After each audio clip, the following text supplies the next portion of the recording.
for you. Don't creep past me. There he is. There he is, Lil Richard Richardson. Evan, yo, word am I there when they fight this nigga getting broke up?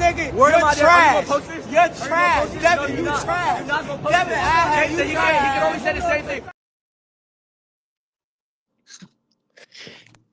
B3 Big CV, man, we back again. Y'all tap the like button, follow the channel.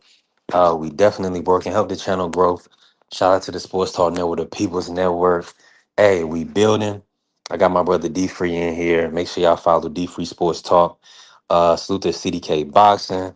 What's happening, CDK? How you feeling? Hey, okay. Hey, we growing. We growing. And man, listen, we got a phenomenal show for today. Really, I want to talk about uh top rank signing with the zone and getting locked in with the zone. I feel like that's great for the sport. And let me just say this, right?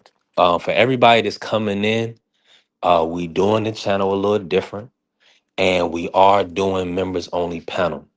Now, those who, can bless the Cash App or have other means, they can't, do the membership, that's fine.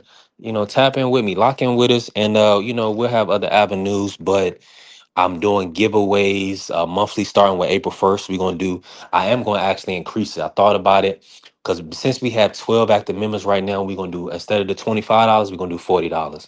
So I'm doing that on TikTok as well as YouTube.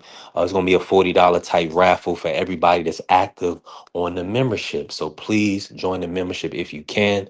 That's greatly appreciated, right?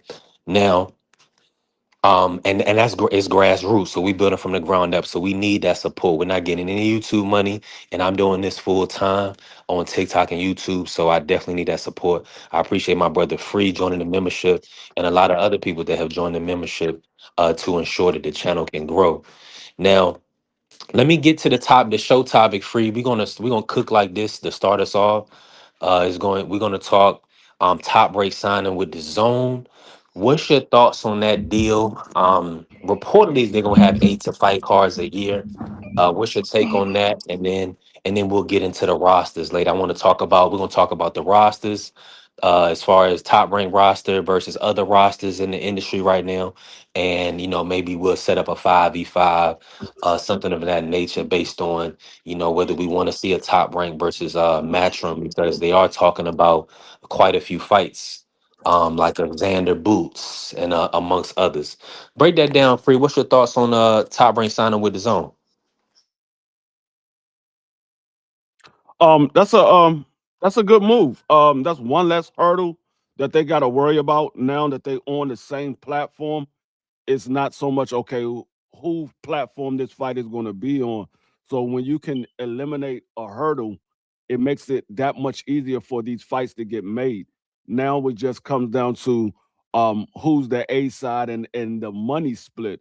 You eliminate that hurdle of what platform this fight is going to be on, because we all know when you with a promotional company and you on a different platform, that promotion company want their fighters to fight on their platform. So when you eliminate that, now it comes down to, okay, where's the location going to be at, and how much is the split is going to be between the fighters. You eliminate that hurdle. So I think it's a good move for Top Rank. I think it's a good move for the zone, because the zone needs room and the Golden Boy cards. But let's be honest, majority of the top fighters are over on PBC and Top Rank. Matchroom is building up their stable. They added Jerron Businis, they added Shakur Stevenson. So they building up their stable, but you still have the premier fighters that people want to see is on Top Rank and PBC. Golden Boy that people really care about seeing, and that's Let me Virgil and Williams Zapata. They have a couple. and Ryan. Mhm. Go ahead. No, I was gonna ask you, and what's going on, Vay? Appreciate you pulling up, Vay. You see, we building. Thank you for the support always. Who do you see right now, based on the rosters, the promoters the promotional rosters for you, who do you see as the top one right now?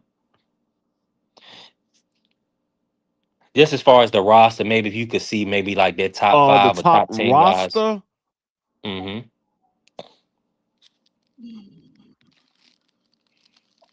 I would say it's between Top Rank and be coming back over there on PBC.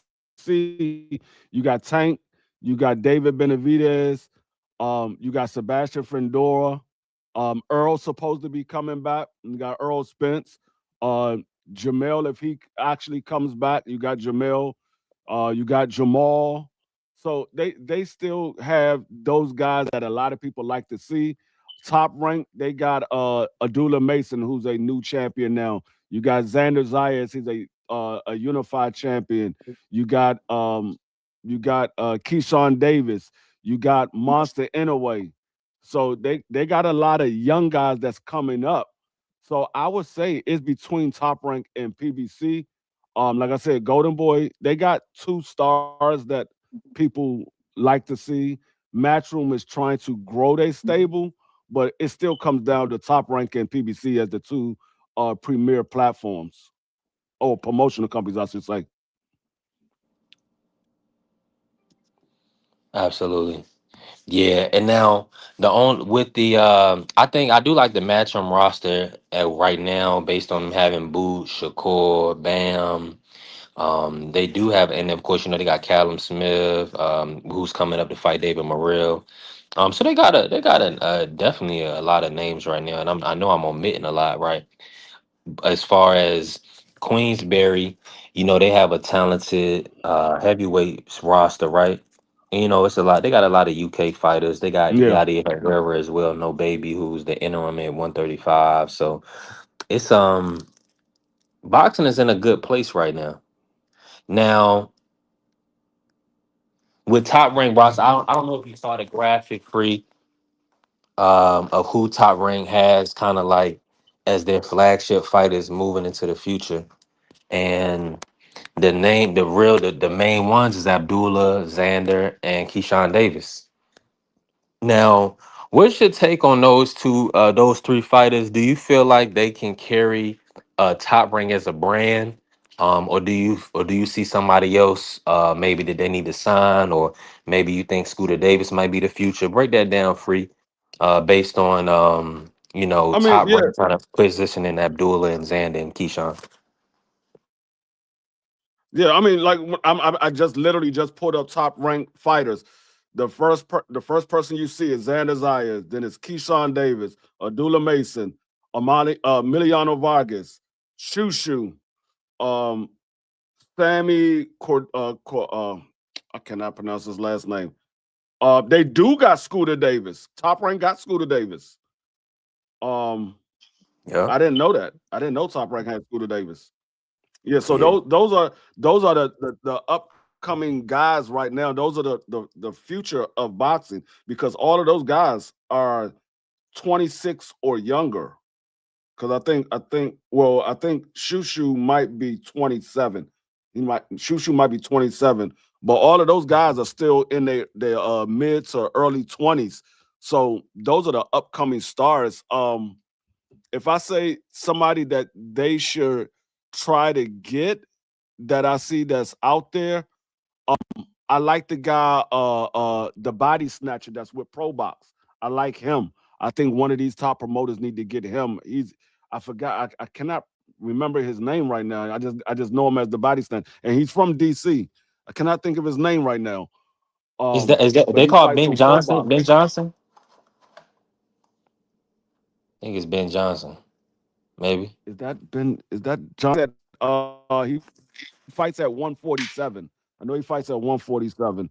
He's been on a couple of pro box cards late last year. He fought on the under the Lamont Roach promotion. That was the first time that I seen him. Lamont Roach had put on a fight right there at Merlin Live, and it was a lot of guys from DC, and he was on there. But I think they should get him, or at least one of these top promoters need to get him because I think he's going to be a star in the future. I'm trying to think who else is out. Oh, you got Keith Cologne, who's looking for a promotional company. Um, you got Ofasio, who's looking for a promotional company. Um, so it's some guys people haven't been paying attention to because they're not behind a big promotional company, or I should say a big promotional company is not behind them, but they are fighting on those promotional company cards. Like Keith Cologne, he's fought on top ranked cards before. I believe he's fought on Danny Garcia promotional company card, and I'm trying to think. I think it's somebody else promotional company he fought under as well. But I know he fought on top rank a couple of times. So there's some young guys out there that I think either top rank, Matchroom, PBC, or Golden Boy can possibly get if they looking for some new fresh stars that's in the making.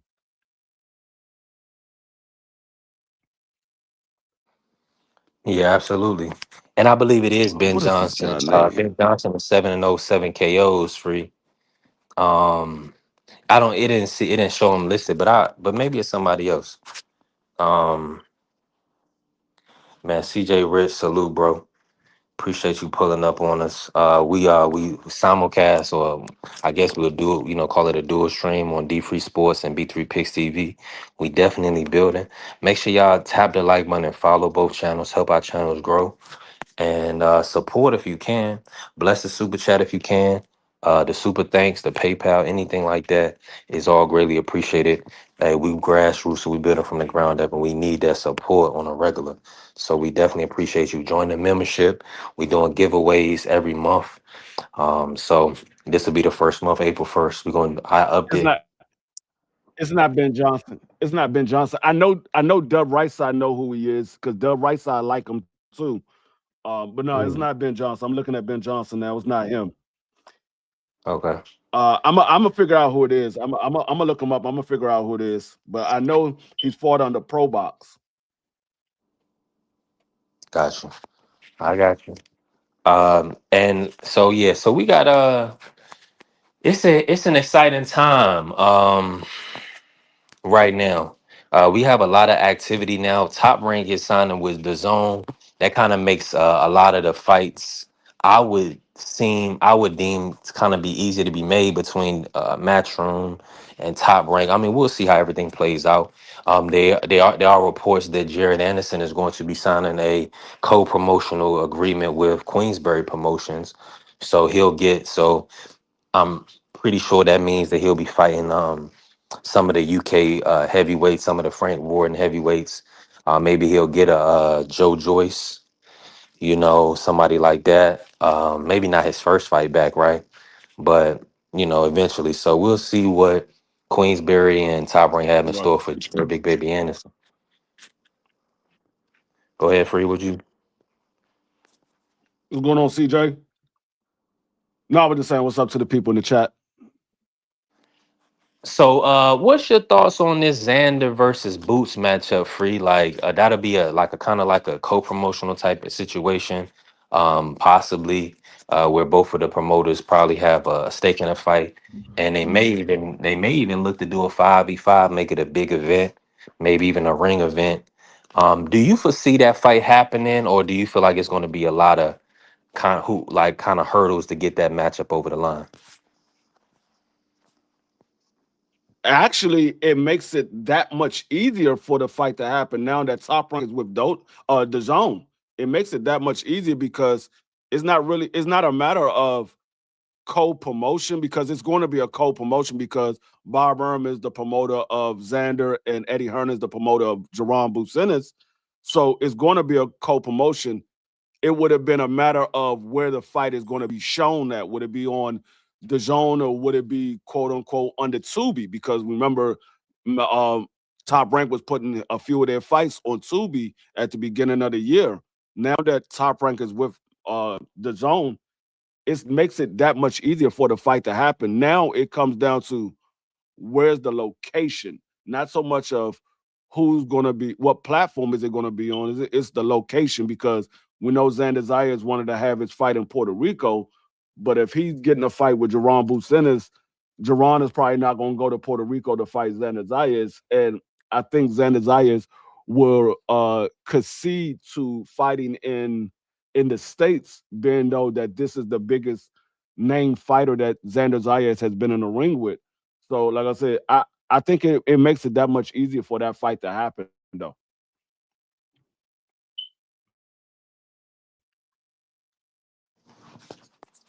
100%. And I'm looking at it now. Now they also have that Abdullah Mason versus Joe Cordina. So a lot of fights is kind of laying themselves out for this 5v5. Talk about that matchup, free Abdullah Mason versus Joe Cordina. Do you feel like that's a tough fight for Abdullah, or one he can kind of, navigate and win comfortably? Bureau sir, what's happening? I watched Abdullah a couple of months ago, and he looked good at 135. Um, but I don't think he's a tougher opponent than Sam Notes was for Abdullah Mason.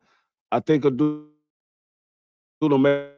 Mason still wins this fight, and I think he wins it fairly easy because Sam Notes like fighting on the inside. Joe Cordina is more of a mid-range or a distant fighter.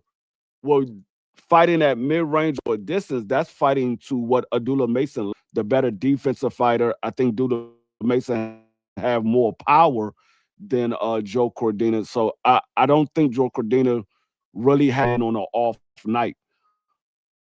Other than that, if Abdullah Mason comes in and he's the Abdullah Mason that we used to seeing, I don't think Joe Cordina wins this fight. I think Abdullah Mason wins this fight easy, and he possibly stops Joe Cordina. We've seen Joe Cordina get stopped before, and I think the guy that stopped Joe Cordina in that fight is nowhere near the puncher of Abdullah Mason or the the arsenal that Abdullah Mason has. I don't think they're two different levels of fighters. So I don't really see Joe Cordina having an avenue to a victory.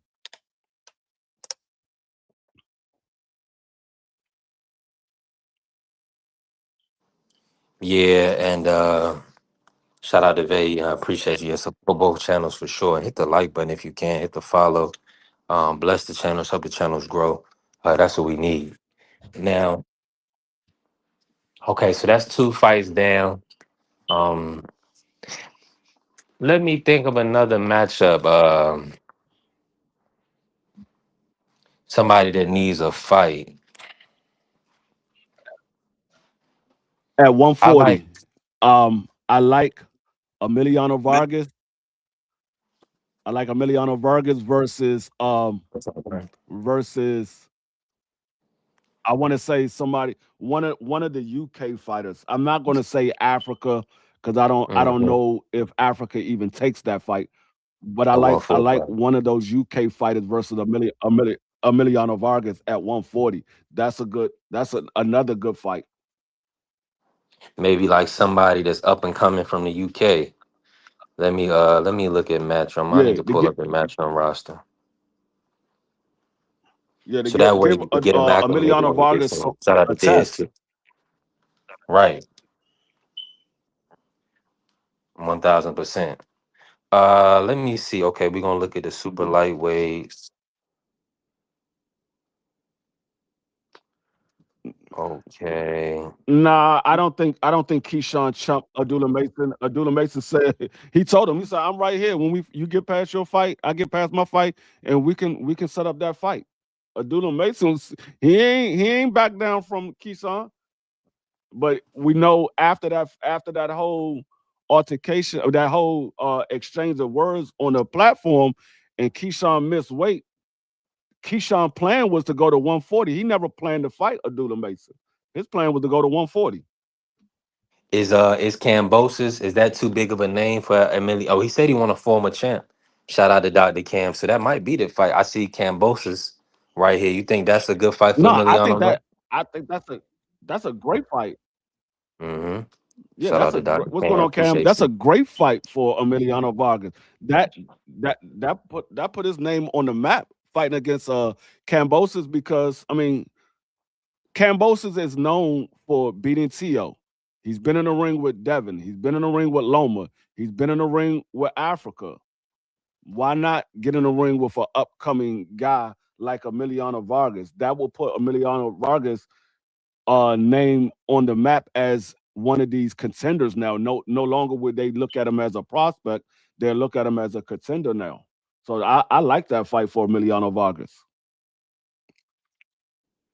Now, the only other person I could kind of see on the matchroom side of things was Ernesto Tito Mercado. Now, I didn't see any really matchroom 140s right now. I'm sure they could find somebody, right? But just the hypotheticals. What's your take on Tito Mercado? Free? Are you impressed with him? You know, he had that stoppage over Pedraza and a few other good fights. And what do you think about a fight between Ernesto and Emiliano?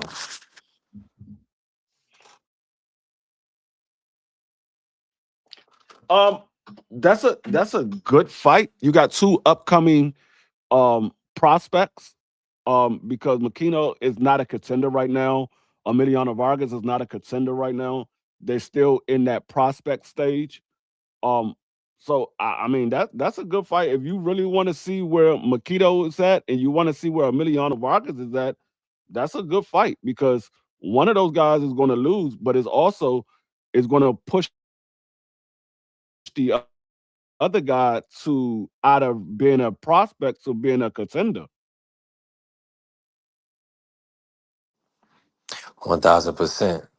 I appreciate you, Dr. Cam. Hey, we definitely growing the channel. We've been working. It's been a grind. 11 months in, our year anniversary will be April 15th from us producing content on the channel. So I'm thankful. I'm extremely blessed and thankful, man.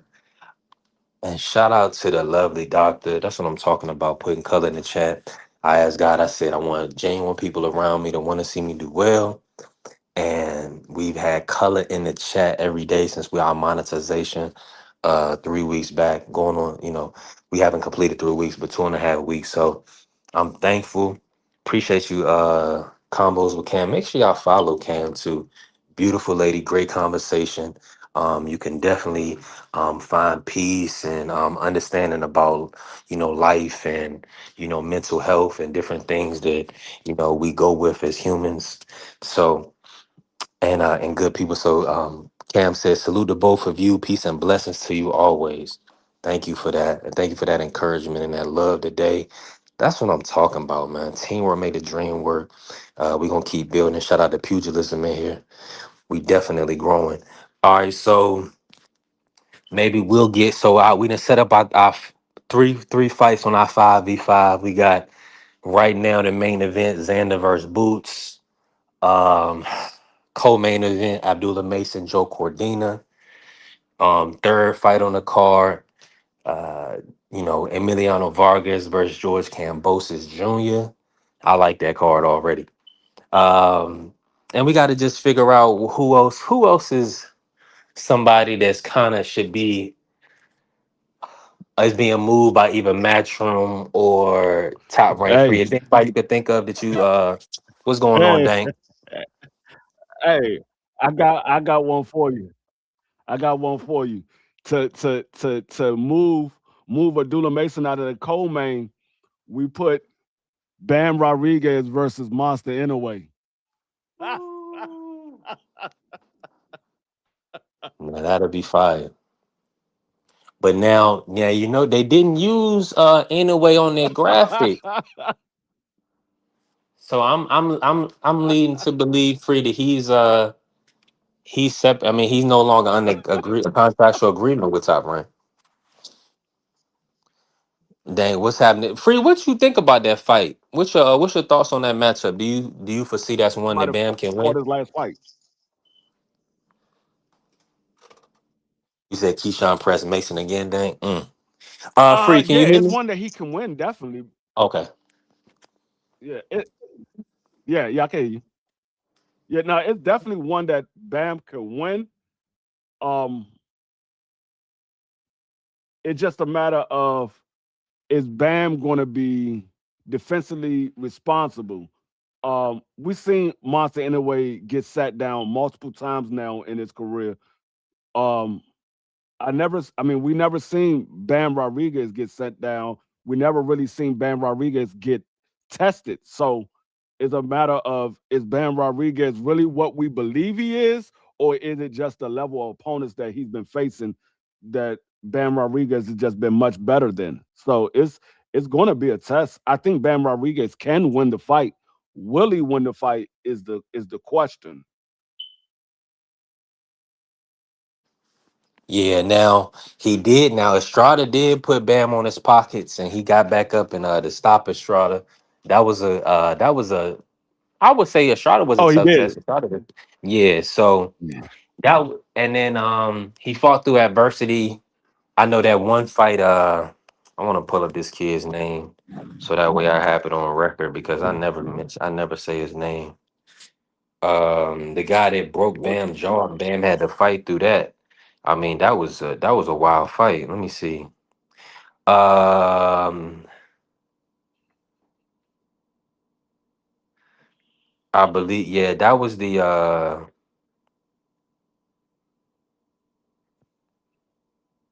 yep, Christian Gonzalez Hernandez. 16-2-1 fighter right now. He fought Bam when he was 15-1, and they fought for the title. He got a title shot, and yeah, he gave Bam a little bit of trouble, but Bam has kind of just showed that he can adapt and adjust over time, and put great performances on display for the public. So Bam is definitely in the driver's seat. Now, in a way, it's not listed on Top Rank's roster anymore. So I do believe his contractual obligation to Top Rank has ended, and you know he's doing a, Nakatani main event in Japan next. So that I'm looking forward to that matchup. As far as Bam, maybe let me think of what can happen at 126. Because you got Angelo Leo, we got Shushu Carrington. So top rank roster is really is nice in my opinion. Of course, you want depth, right? Um, but it's a lot of potential there. Okay, so I gotta see. So you said Keyshawn Press Mason again. Interesting. Interesting. I mean, where they gonna fight though? Like it's all seemed like promotion. Like it's like Keyshawn is doing the Ryan Garcia, and just putting himself out there and promoting. It's like, are you going Man, 47? Like, what are you Keyshawn doing? need to Go ahead, free cook on it. yeah, Keyshawn need to do something. I'm not even yeah, I'm not even stressing Keyshawn right now. He just out here calling out a lot of people names. I didn't see man in the ocean calling out Pitbull, calling out Devin Haney, calling out Ryan, and this man is calling now. I'm hearing that he's calling out Abdullah Mason. Keyshawn, just line up a fight. That I will be happy once you line up a fight. I don't care about all these call outs because all you're doing is doing a bunch of yelling. You're doing all these call outs. You're not signing any contract. You're not signing any offer. So you doing all these call outs. You and Abdullah Mason is on the same side of the field. I will believe that you are the A side over Abdullah Mason. So why are you not sending Abdullah Mason an offer? Why are you waiting for Abdullah Mason to send you an offer? There's no need of calling out Abdullah Mason if you're the A side. You can just send him an offer and say, "Hey Bob, let's line this fight up." You're the A side. Now I can understand you calling out a Pitbull Cruz or a Ryan Garcia or Devin Haney. They're the A side of you. Abdullah Mason is not the A side of you, Keyshawn. What are you calling out Abdullah Mason for? That's why I don't care about him calling anybody out because he just doing a bunch of yelling. He ain't making no fights. Yeah, I'm with you 1,000% on that. Now, when you look at the landscape for Keyshawn Davis, free, break that down.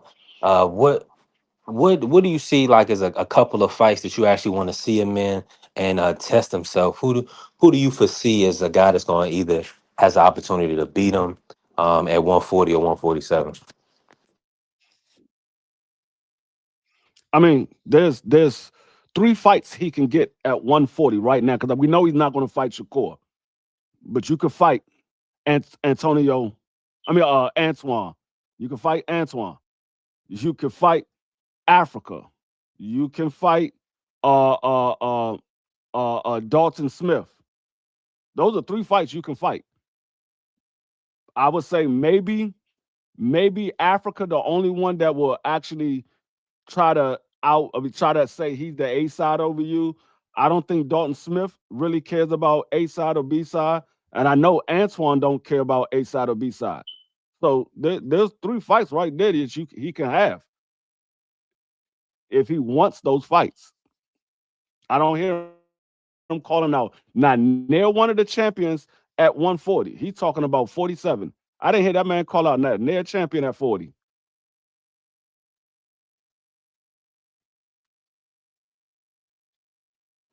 Yeah, he right about that, Fred. And I definitely don't feel like he's looking to stick around at 140. It's looking like he's trying to put himself in a position to go to 147.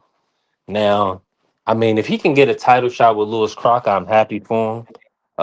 If that's the fight that, you know, I mean that could be on the that could be on our 5v5, right? Lewis Crocker versus Keyshawn Davis at 147. You know, that'll be a top rank versus the zone. I like that fight. Now, outside of that,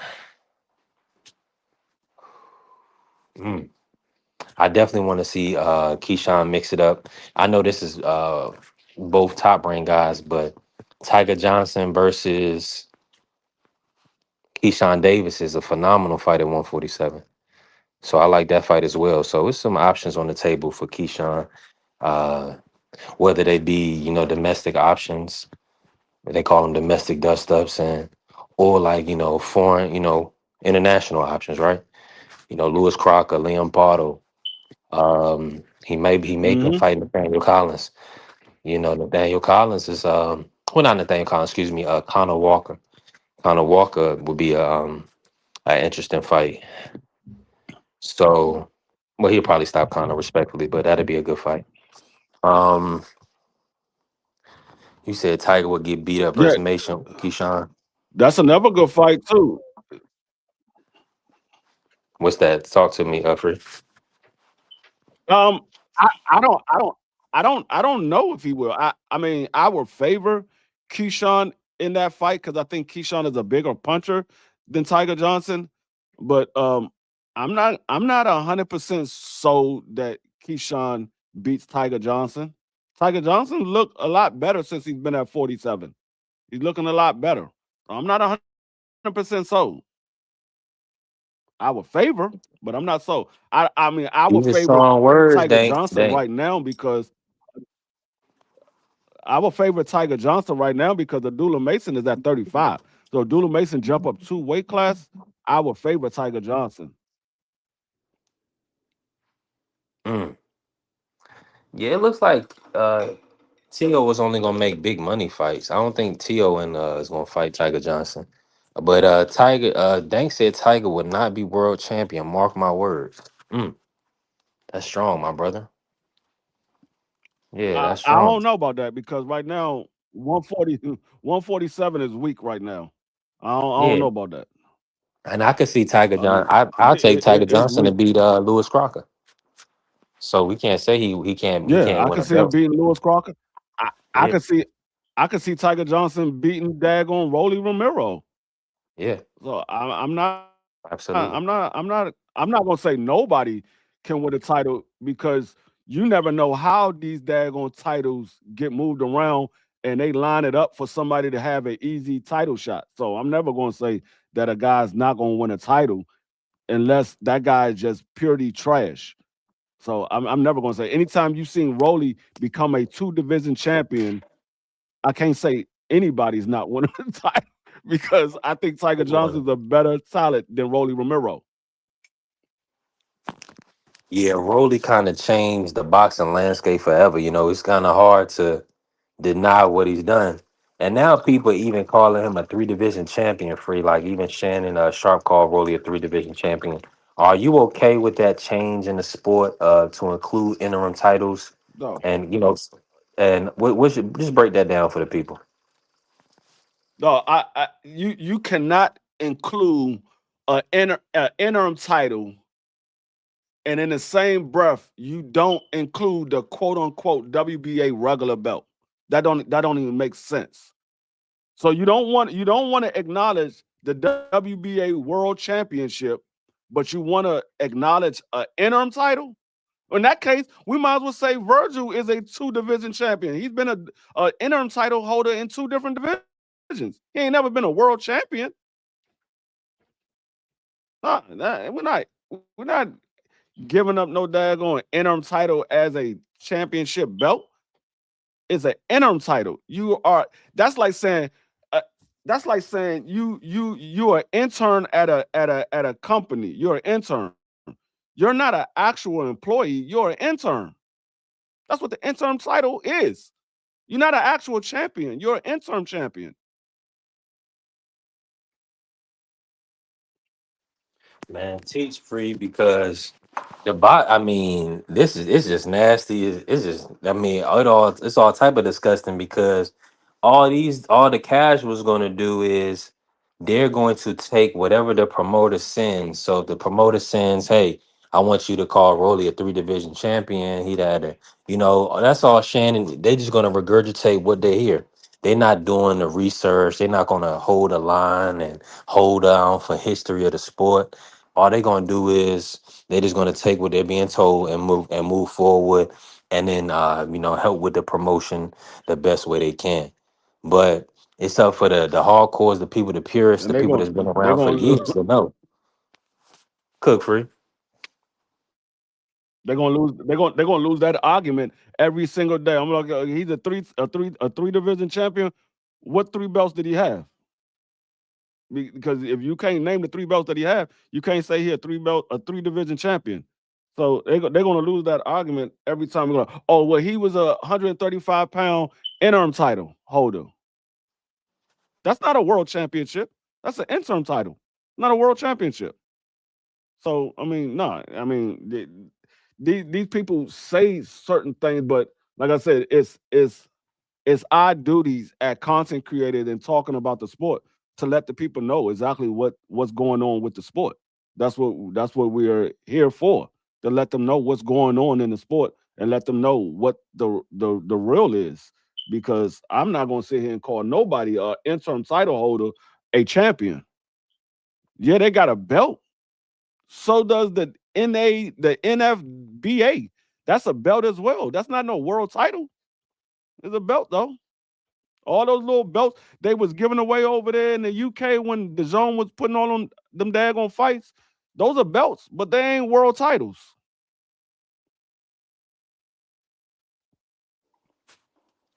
I'm with you. I'm definitely in full agreement that at least when an IBO free. Right. I Shout mean, out the IBO is not even recognized as a world title. And from what Bernard said, he said the reason why they not recognized as a world title is because they don't enforce mandatories. So they're not recognized as a world title. So I mean, if they not recognized as a world title because they don't enforce mandatories, interim title holders don't enforce mandatories neither.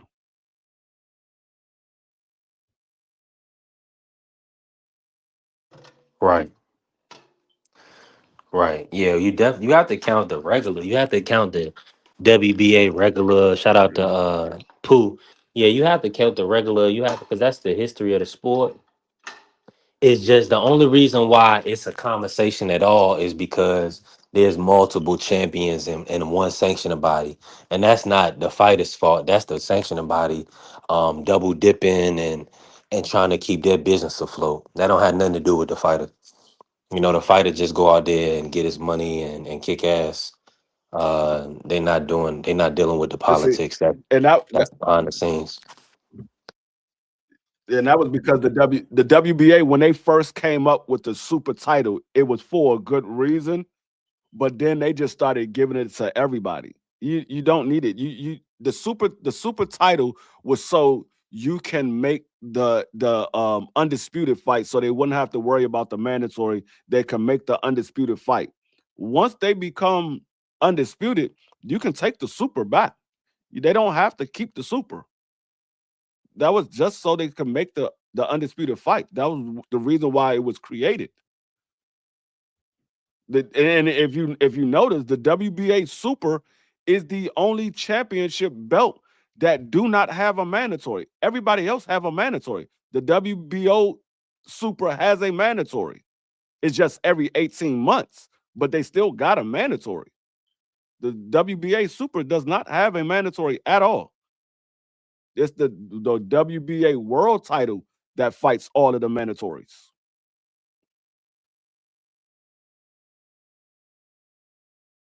Now, Free, the based on the boxing landscape with Zuffa coming into play, like how No, what do that's what you the how WBC franchise was trying to be like.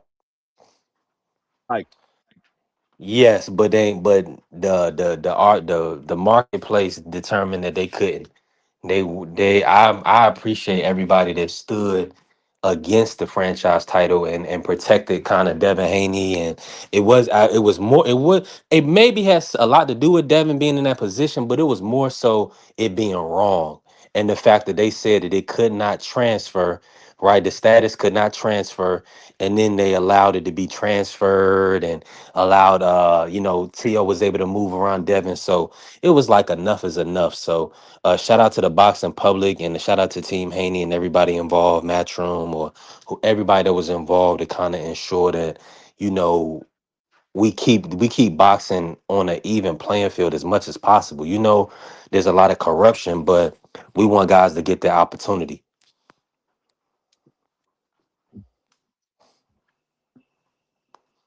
So I feel like that's of most importance. And, and let me say this real quick, while free on mute, man. Y'all tap the like button, follow the channel, help the channel grow. I see y'all in here. We definitely moving. Hold on, let me see. Free pulling back up. Okay, free.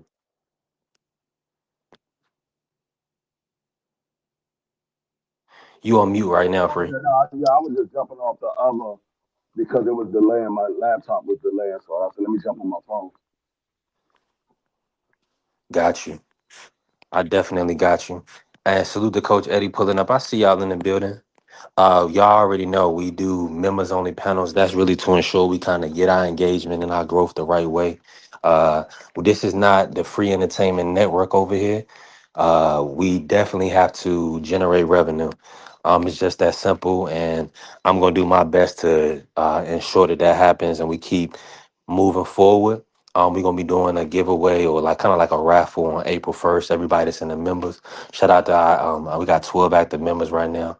Shout out to y'all, and I appreciate the love and support. And hey, we're gonna have a giveaway. I'm gonna up it from 25 to 40, so that way, and then we're gonna just grow from there. So appreciate y'all, and we working now. Free, talk to me. So let me just pivot really quick, right now, because we kind of broke down our 5v5. Then we got 4 fights, but that's kind of difficult. We talked about the rosters in the sport. Which promoter is looking like they have the best roster right now, and we also talked about Top Rank signing with the Zone. Free. Now that you have that ultimate package, and I know I had talked you into locking that in. And I didn't know we was locked in for a whole year. I thought we was gonna be able to get out of it, but they got Well, us no, locked in.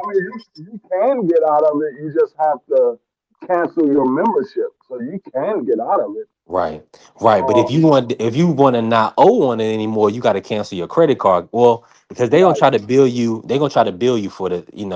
So that's why it's Well, like, I'm gonna tell you what was funny about that because the day that they was taking the money out of my bank account, I had just paid all my bills, so I didn't have enough to pay the membership, and it canceled it.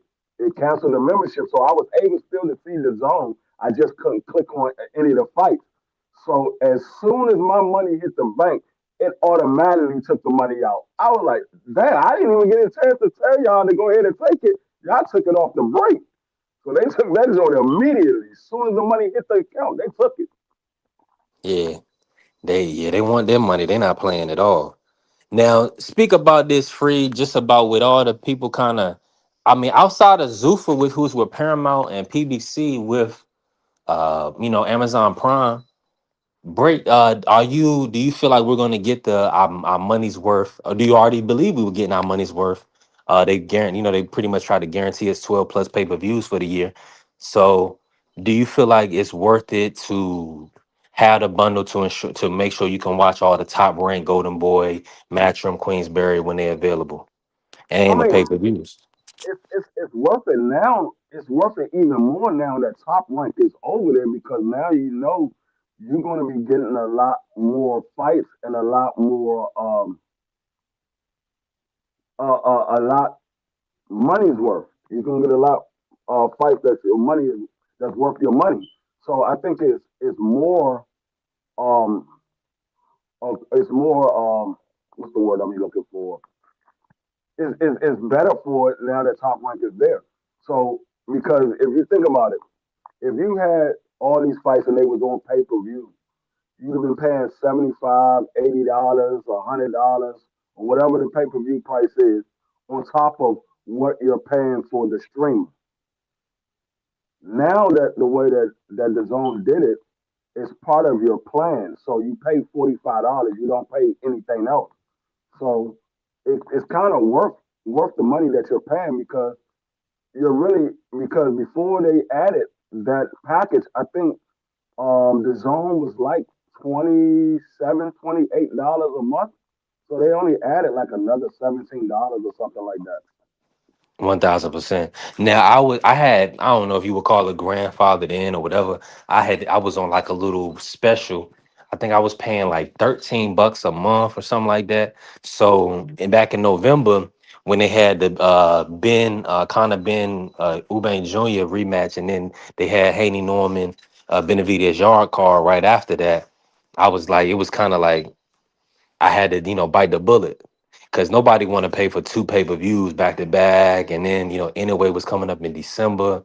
So it just made sense. Now everybody that's still, streaming or whatever the case may be, if that floats your boat, if it's successful for you, do your thing.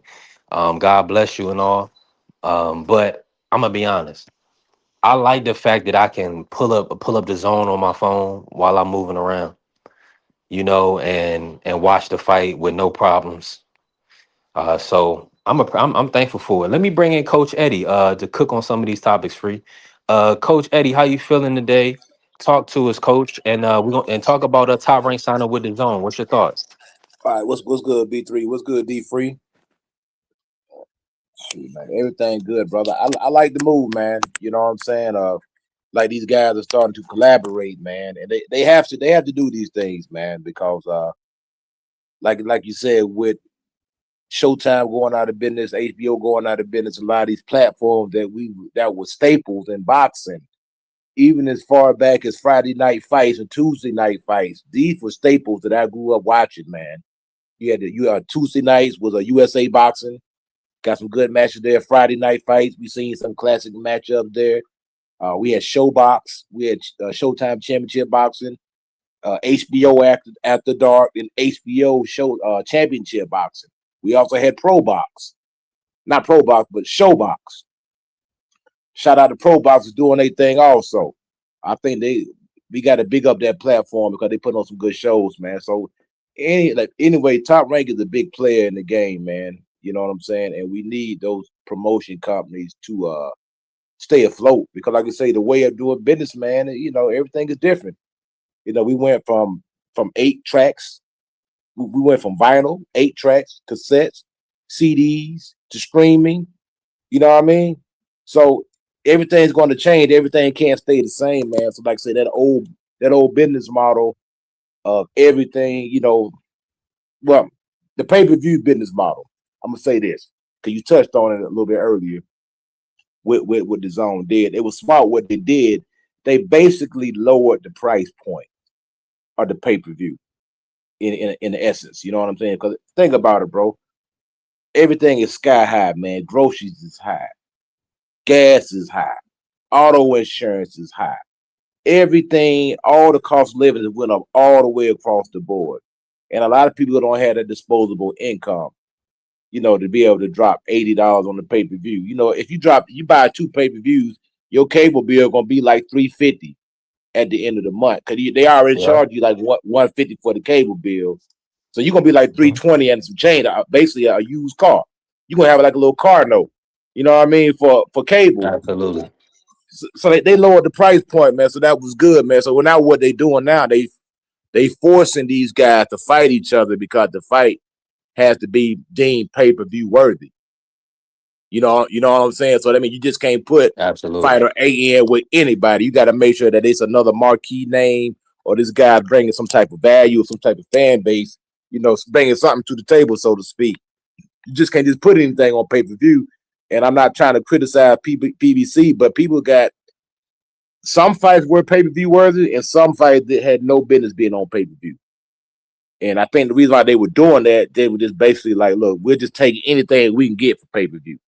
That's why they always had that low guarantee. We give you low guarantee, the quote unquote Al Heyman, the back end special. You'll get your money on the back end. What we learning now, a lot of them guys didn't get their money on the back end. You know what I mean? That's what we learning now. Yeah. So everything changed. The old back end special that ain't work out for a lot of guys, man. So that's why Virgil Ortiz and Boost fight didn't happen because go ahead, D3. I think it was because these fighters wanted a certain amount of money, and Al Heyman was like, well, us, hey, y'all not worth that type of money. Well, if you think you're worth that type of money, we're gonna put it on pay-per-view. Let the fans pay for it. If they pay for it, then you'll get the money on the back end. But when you say that these guys wasn't getting the money on the back end, what they thought they was going to get, it didn't reach that threshold because the network and the company had to make sure that they was getting a profit and they was being able to pay out all the stuff that they had to pay out. They're like, hold on, we got to make some money first before these guys make money. So they gave them a threshold. Sometimes it might have been 150,000 buys, or it might have been 250,000 buys. It all depends on whatever the threshold was. And so when these guys are like, oh, we didn't get no money on the back end because you didn't sell. And so that's why I think when people say, oh, these guys didn't get money on the back end, it's because that fight didn't sell the way they thought it was going to sell. I agree with that. That's what happened with Ryan and Devin. They were gonna do something to what Tank and Ryan Garcia did, and that wasn't the case. I mean, we all know that Ryan and Tank did 1.2, but then Devin and Ryan were like, hey, yo, Oscar De La Hoya with the rest of our money. And Oscar De La Hoya had to break it down. Say, look, y'all didn't sell for 300,000, man. It is what this is y'all money. This is what y'all earn right here. He had to go to the books and show them the books. Y'all didn't sell like y'all thought y'all was. That's saying with the streaming services and the piracy going on, it's hard to get that pay-per-view number. Right now anything 200,000 or over is deemed a success with the rate of piracy. And back then the bar used to be what, 1 million? That used to be successful. Yeah, The yeah, it bar's was been like lowered so much because of the piracy. 200,000, that's deemed success right there. yeah, the average back when Floyd and Manny and those guys were fighting, the average was like between 350 and 500,000. That was the average pay-per-view. And Floyd and Manny and all those guys was doing like a million. Well, Floyd was doing a million pay-per-view buys. So when you had Floyd, that's why Floyd was making so much money because they was doing a million pay-per-view buys. But everybody else was doing somewhere between 350, 500,000, which was still good. It just wasn't on the level of Floyd. Yeah. And let me just say this real quick, coach, and I'm gonna let you get in, coach. Hey, salute to Quick pulling up, man. Appreciate all the support and all the love. If you in the building, tap the like button on my channel and on D Free Sports Talk. Hey, great conversation. Go ahead and cook, coach. Yeah, no, I agree. Like I say, Floyd and Manny, those were the biggest guys that were pulling in, the largest pay-per-view numbers. I think, like I say, Floyd number one, Manny was number two. They were pulling in some good numbers, man. Before that it was Holyfield and Tyson. Tyson was pulling in crazy numbers on the pay-per-view. I think Holyfield was doing decent numbers also. But like with the piracy and all that stuff, man, it took the pay-per-view game. The pay-per-view game took a hit, man. And then not only that, there was a lot of them fights really didn't belong on pay-per-view. They were good fights, but they really should have been on Showtime Championship Boxing. But I think a lot of the money it got ran through. So they didn't have as much money as they started off with. Because remember, Showtime, it gave Al Heyman a budget. And he was overpaying a lot of these fighters, man. They got to keep it 100, just like when Eddie Hearns came in. He was overpaying fighters. And the zone had to slap him on the hand and look, man, you done ran through all this money, man. You gave Canelo Alvarez $300 million. He didn't hardly fight nobody for that money. You messed that money up. You paying guys like Mikey Garcia $7-8 million to fight Jesse Vargas. That's a bad investment. That fight wasn't worth that type of money. So that's why you see Eddie Hearns is now tight with that money now because they slapped him on the hand. Like, bro, you can't mess our money up like that no more. You messed up too much money. They thought they were signing Canelo Alvarez. They thought they was gonna do something for him, and it really didn't. It really became a liability. Same thing when Canelo Alvarez ran over to the PBC. See, Canelo Alvarez, he gets all his money up front. He don't do no back end. This is the deal right here. I want $40 million, $50 million guaranteed in escrow, or I don't even get in the ring.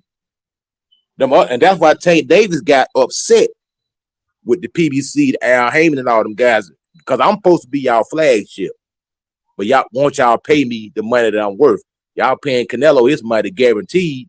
Y'all telling me that I got to get my money on the back end. So that's when Tank got disgruntled. If you remember that situation. Yeah. Let me jump in real quick, Free and Coach. Man, salute to my brother TD, for supporting. Man, make sure y'all follow TD Sports Talk. This is a real great person. Always genuinely supports and shows love. Wants to see others do well. This is the type of guy that I want around me. These are the type of the people that I want around me. People that don't have ill will and malice and envy and jealousy. They live their life and they do good for others. So shout out to TD for joining the membership. Man, I appreciate you. That's the best thing you could do for a content creator because that ensures that we can just kind of keep growing and developing and creating content and not having to worry about what's coming in and all that other stuff. I'm just gonna keep putting in the work. We are 5 days a week on YT, and we just gonna keep building and listen. With the support of the people, we can move around. We can go to events. We can cover. We can get some boxers on the platform and other athletes on the platform. So shout out to TD and shout out to everybody that supports and joins the membership. Let's go. Hey, thank you. And we got color in the chat. We needed that, so I appreciate you. And we're gonna keep building. Now, Coach, I gotta ask you this, Coach. I don't. For you, wasn't about to jump in, were you? No, you go ahead. You go ahead. Okay. Let me ask you this, Coach, about these. So, essentially, I want to know your thoughts, Coach. I want to know your thoughts. We were kind of breaking down a 5v5, a potential 5v5 with Top Rank and Matchroom because they do have Xander Zayas versus Boots as a potential fight. They also have the Abdullah Mason versus Joe Cordina. Talk about those two fights, Coach. Do you like those matchups? And can you foresee an upset in either one of those fights? Yeah, I know both of those matchups, man. They solid matchups, man. You got two quote unquote slick African American brothers going up against Joe Cordina and Xander Zayas, man. And the Xander Zayas, they had a lot of implications, man. The brother, young man, has 2 belts. You know what I mean? And if Boots is able to get them, I don't see any upsets in those fights. I'm definitely going to lean heavy towards Boots and lean heavy towards Abdullah Mason to win those fights. But no, it's boxing, anything can happen. But I like the Boots fight because that'll give him an opportunity to quote unquote get that monkey off his back. And so I ain't fought nobody. But we know if he goes on there and makes Xander look ordinary, they're gonna move the goalposts. They're gonna say, well, Who is Xander? He ain't fought nobody. He was young. See, that's what they do when they got fighters that they don't really like, or they trying to build a narrative on, or trying to push an agenda. They gonna discredit everything that they do. So the narrative is right now that Boots ain't fought nobody. But the facts are that all them old dudes wouldn't fight it. Those are the facts. And these new guys, they really ain't done nothing yet. All those belts really got vacated by Charlo, and a lot of them guys basically just inheriting a lot of those belts. Or they fought, maybe some title eliminators, or maybe some guys, maybe, I don't know the timeline, so don't quote me on this. Maybe some of those guys maybe got emailed the belt, or they fought a lesser opponent for the belt, or some of them belts just fell in somebody's lap. I don't know what the case is. But either way, that will give Boots some hardware. 2 straps, if he's able to pull off that fight against Xander. I'm right there with you, Coach. I think, and I said it for a while. I'm probably one of the few people that's been saying it. Everybody was giving Boxrom and Magnumov all this credit. They gave Magnumov credit for losing to Bud Crawford. They gave Boxrom credit for beating Tim Tszyu when before Boxrom fought Tim Tszyu, everybody kept saying Tim Tszyu ain't fight nobody. Tim Tszyu ain't this. Tim Tszyu ain't that. Because Tim Tszyu was trying to fight Jamel Charlo, or he wanted that fight with Jamel Charlo. But prior to him getting the fight with Sebastian Fedora, Tim Tszyu didn't do anything. He wasn't doing anything like that. So everybody gave Boxrom a lot of credit for beating Tim Tszyu. I'm like, y'all gotta watch Boxrom. He ain't really been fighting nobody like that. He struggles when he fight against boxers, and he gets beat by Josh Taylor. So I'm right there with you. I've always said you can't say a guy hasn't fought anybody when he never has the opportunity to fight anybody. If he don't get the opportunity to fight anybody, he's never going to fight anybody. So that's why when people say, "Oh, what has he done to deserve a fight?" or why do he get the opportunity to fight this guy? The same reason why anybody else get an opportunity, because they're a fighter and they want to prove that they're the best. That's the reason why he gets the opportunity. Yeah, I mean, and it seems like it's all. We got Usyk fighting for the W. We got Usyk got his WBC belt on the line against a guy that's 1-0, and he fought that guy 9 years ago. I don't think people is even paying attention that this guy is 1-0, and he fought him 9 years ago, and he's fighting Usyk for the WBC title. Which I say, oh, this guy hasn't done enough to get an opportunity. Well, what did that guy do? He only fought one person 9 years ago. Absolutely. And let me just say this real quick, Coach, before you cook on that. Man, shout out to everybody that's pulling up and showing love from D Free Sports Talk and also on B3 Picks TV. We definitely building. Man, Southern T then pulled up. Shout out to Southern T. Also, our brother T Hill, the good brother. Appreciate you, family. Curtis Robinson in the building. Y'all know we working. And man, thank y'all for all the love and support, for putting color in the chat, for joining the membership. I'm thankful. And we doing monthly giveaways starting in April. So hey, I'm excited for that too. Let's keep cooking. The commission's definitely in the building. Cook on that, and shout out to Edward. Shout out to my guy. Man, listen, Mr. Edward Morris in the building. Let's cook. That's why I'm gonna say leave Usyk alone. Okay, shout out to AC in there. What's good, AC? Yeah, Big Red pulling up. We cooked on this yesterday, Big Red. We don't think that's gonna happen, but I would have Ryan in that fight if Tio moved up. I mean, if Ryan 100% focused. The Brian that fought Barrios. Based on that last performance, I would have Ryan beating T.O. And I think Coach probably feel the same. I'm not sure about Free. Go ahead, cook, Coach. yeah, and like it always seemed like the African American fighter seemed to be the disposable fighter. You know what I'm saying? Like all we get is one. We one and done.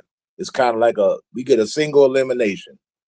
You know what I'm saying? It's very few. I mean, it's a few that get a chance to bounce back. But for the most part, like this food, I'm gonna give you some examples. Like Edgar Berlanga, Jaime Munguia. Jaime Munguia is getting a title shot. A WBC title shot.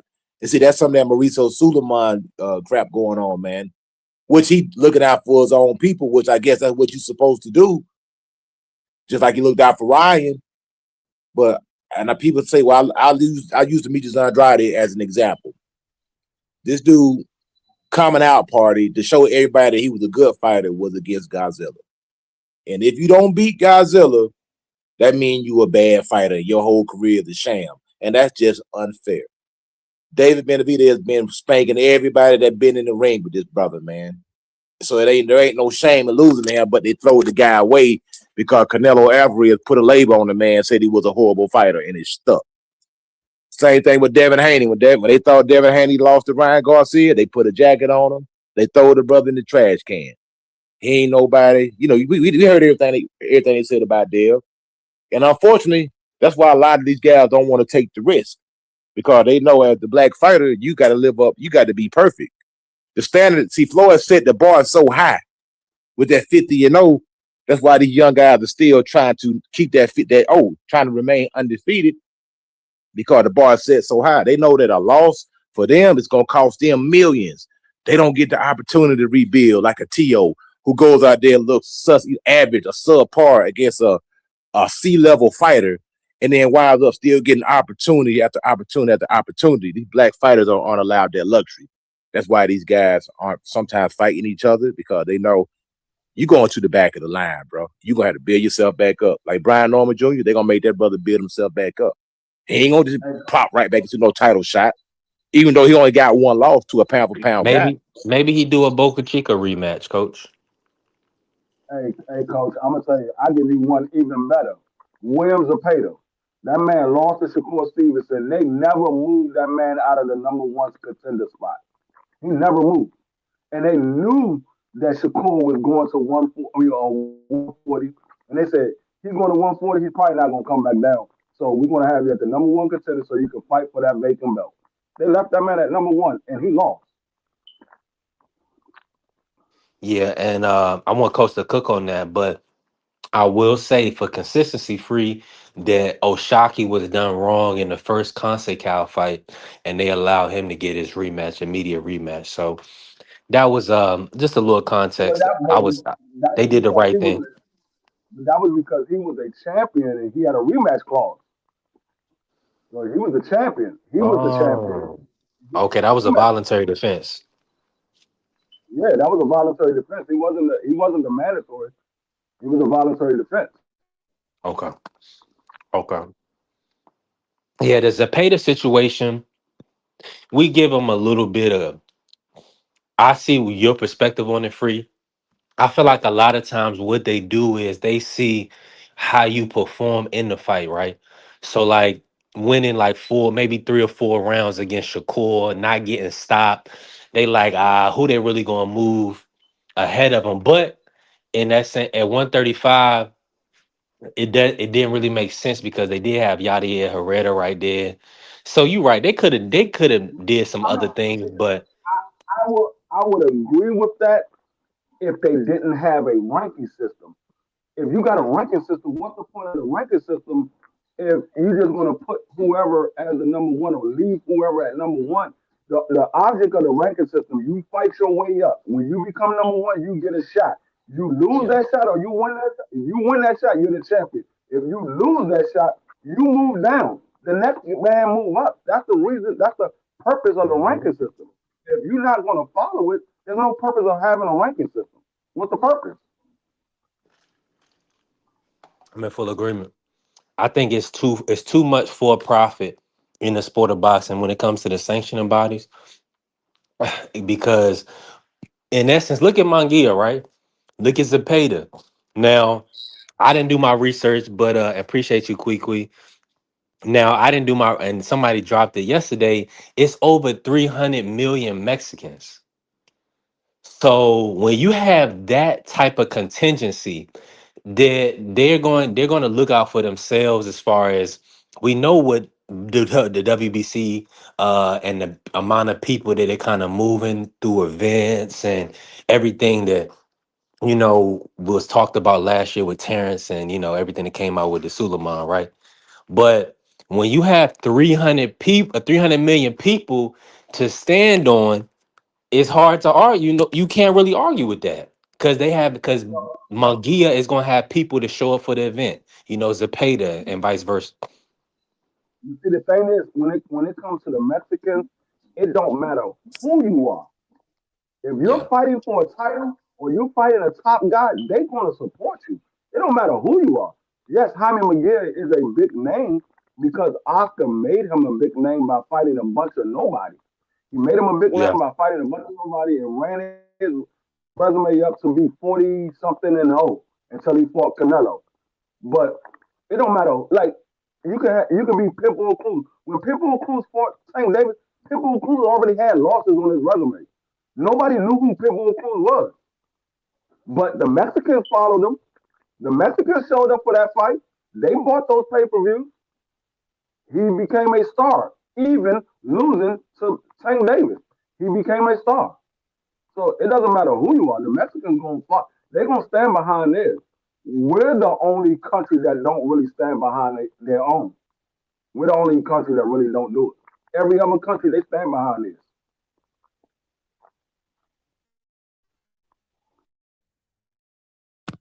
Nah, I agree, man. 100%. Like I say, I heard Jamal Charlo. He's supposed to get that fight, but I guess it fell through, or he pulled out, or something. Say he's not ready, or whatever the case may be. But WBC, they looked out for Jamal Charlo for whatever reason. Maybe it's because of the connection with Al Heyman. You know, a lot of favors do get done because a lot of these sanctioning bodies have relationship with these promotion companies. So favors do get done. You know, and that's the sad part about boxing. Like I'm gonna say this right here. I know somebody in the light heavyweight division. Y'all know Najee Lopez. I think he's ranked number 7 or something, maybe in the number 6. I'm sorry, the WBA. Now he belongs there. But there's another guy that's in the top 10 who shall remain nameless. I know this guy personally. He don't belong there. This dude got 19 fights, and everybody that he fought got a losing record. But because of his relationship with a certain trainer, he was able to get into that ranking system, and he's ranked number 7. I mean, and that's how it go, man. You know, it's a payola. Well, you can pay to get in that ranking system. Man, we seen dudes jump off the couch and be in the ranking system. We seen that in Manny Pacquiao, which I know he's a legend. You know, he bring a couple dollars to the forefront, but he jumped off the couch straight to the front of the line. Just like any of these guys, Terrence Crawford, he could jump off the couch. He going straight to the front of the line in any sanctioning bout because it's star That's status. why. That's why. And unless you with most of the time, unless you with a big time promoter, you probably would never get an opportunity to fight for a title, or you probably would never be a champion unless you with a big time promoter. Because if you look at all of the champions, pretty much in every sanctioning body in every division, for the most part, they're all with big time promoters. You might have one or two that might not be with a big time promoter, but for the vast majority, they're all with big time promoters, and they was with big time promoters before they got those championship fights. Now, Devin Haney, he became such a polarizing athlete and a boxer that he kind he kind of carved his own way, and it's gonna be tough for anybody else to follow that path that they laid out for themselves because it was very smart the way Bill marketed his son. Uh, he kept his name The in the Devin Haney TV algorithm. coach. Yeah, exactly. He kept his name in the algorithm. Bill did the legwork, man. See, but Bill is a promoter first. He promoted Devin Haney to where he is right now. Now, Devin Haney did the hard work. He was in the gym, running the mile, doing the sit-ups, doing the sparring, hitting the heavy bag, speed bag, jumping the rope. Devin Haney did the heavy lifting. Bill Haney got out there on the circuit and got his son's name out there. Made sure he got the right spar, got him under the right tutelage, the right trainers to get it the way it needs to be. And they took the business of boxing by the horn and they made it, work for them. Now that's a hard road. But most fighters, like I say, most fighters are going to have to attach themselves to a big time promoter and have to lock themselves in for X amount of fights in order to climb that ladder till you get to a status where you can branch out on your own and that you don't need a big time promoter because now your name carries so much weight that hey, I can go over here, I can go over there. See, Devin Haney kind of did what Canelo did and what Floyd did. You know, Floyd stayed with Al Heyman, but Floyd didn't need the belt. He didn't need no sanctioning body. His name carried enough weight. Canelo Alvarez did the same thing. He over here with Matchroom, signed a big deal with them. Came to Al Heyman, signed a big deal with him. Came to Turkey Al Sheik, signed a big deal. So Canelo Alvarez, all his deals are big deals. You know, they were 9-figure deals, 100 million plus deals every time he signed it with somebody. You know what I mean? So Devin Haney, hey, shout out to him. He did his thing, man. Shout out to Bill, for getting this young man where he need to be, and now he's becoming a household name. You know, maybe he's becoming the villain. And you remember he came out as the Dream, right? He tried the good guy role, came out with the American flag, clean cut kid, Yes. low haircut, the So part on the side, good smile, no controversy, and the fans they didn't accept him because of his skin tone. And I'm gonna keep it 100. The man came out with the American flag, bro. How much more patriotic can you get than that?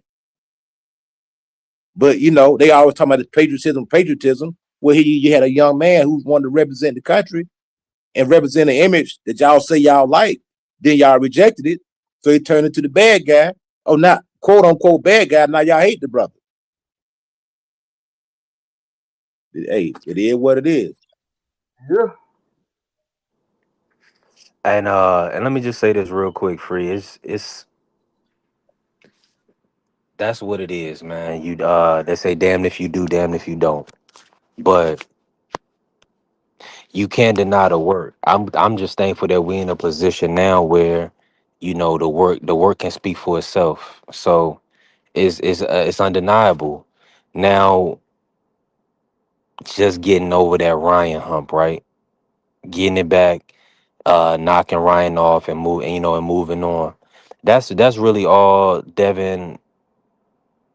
I mean, he's literally solidified, right? At this point, he's like he said, he's chasing Mount Rushmore. He's chasing Mayweather. I'm pretty sure he wants to surpass Mayweather, right? As a competitor, it's no way he ran that many miles. There's no way he's done that much work, his body of work, to be less than any man. So that's just what it is. Shout out to Opplin pulling up. Shout out to BF in the building. We growing. Yeah, that 50 and 0, of course. AC. Why do you think Tio was crying when he lost? What did Tio say when he lost? Oh, well, now I can never be better than Mayweather. These dudes, that he's the standard. Mayweather is really the standard. So of course these dudes are aspiring to be better than Mayweather. Yeah, that's the goal. Now, do us as fans feel like it's not realistic? Some of us, but if it's your favorite fighter, you do. Because look at Shakur. If Blue Hustle come up here right now and he was honest with himself, he's gonna tell you, in my heart, I believe that Shakur can pass 51 and 0. Get to 51 and 0. Blue's gonna tell you that. If somebody, a Jerron Ennis fan, is gonna tell you Jerron Ennis gonna be able to pass 51 and 0. They just believe that these guys are the elite fighters of today, and they're destined to, I mean, who can beat them? Tell me, coach gonna tell you anybody on any given night, but literally, for one,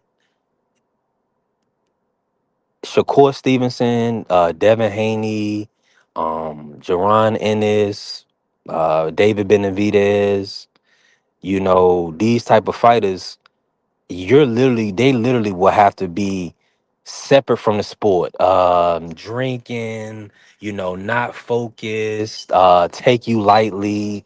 All those type of things are going to have to happen to get a win over these guys. These have been literally the best fighters in American boxing in the country for years now, right? Outside of the guys, that precede, came before them, like, Bud Crawford, Errol Spence, Mikey, like all of the other great American fighters that came right before this batch now.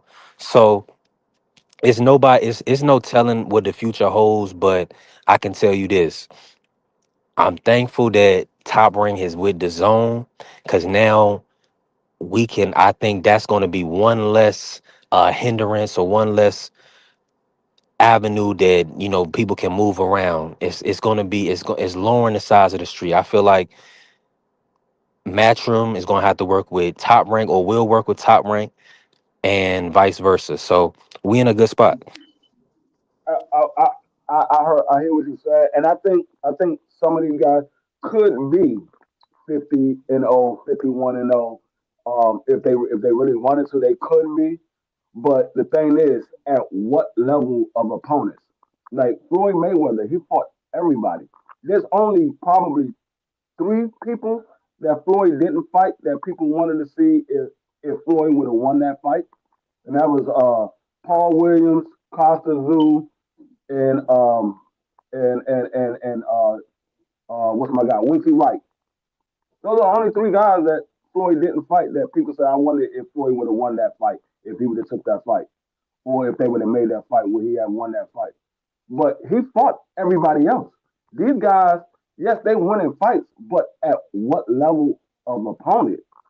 So even if they do go 50-0 or 51-0, they still wouldn't be on Floyd level because the level of opponents that they're fighting is garbage. They might fight one or two top level guys. Everybody else is mediocre at best. But At best. the thing about it, Floyd turned into a businessman. And if you guys, y'all boxing historians, y'all familiar with the Black Murderers Row. You know what I mean? And that's sometimes, the money man is going to avoid that Black Murderers Row because those guys were the tough fights. Those were the high risk, low reward fights. And a lot of them guys, even some of my favorite fighters, avoided those type of fights, from the Jack Johnsons to the Joe Lewises, because they avoided those guys, man, because back in Jack Johnson's day, them dudes fighting 40, 50 rounds, bro, in the sun. Crazy work. Now, Floyd turned into Money Mayweather. He started fighting not just names, but he started fighting countries. So yeah, you're gonna avoid guys like Vernon Forrest. You're gonna avoid guys like Winky Wright, which are a lot bigger than Floyd, I might add also. So that would have been, asking Floyd, to go up to 154 pounds and fight a much bigger man. So I don't really fault Floyd for not fighting Winky Wright just because Winky was a big guy. But Winky was coming down from 200 pounds, fighting 154 pounds. Say the Money Mayweather was only fought 11 fights. He was Pretty Boy all the way up until he became Money Mayweather. That was only for 11 fights. Yeah, but he was a little guy. Floyd a little guy though. Floyd's a small man. He's not a big guy. No, I agree with you. I mean, and I say there's only one person that Floyd ever ducked in his entire career, and that was Winky Wright. And the only reason why I said that is because Floyd called out Winky Wright, and Winky agreed. Floyd gave him a catch weight and a rehydration clause. Winky agreed, and then all of a sudden the fight went away. So that's the only fighter. I didn't know that. I didn't know that. Yeah, that's the only fighter that I say Floyd. Everybody else, like Paul Williams, even tell you that was offered to me or Floyd.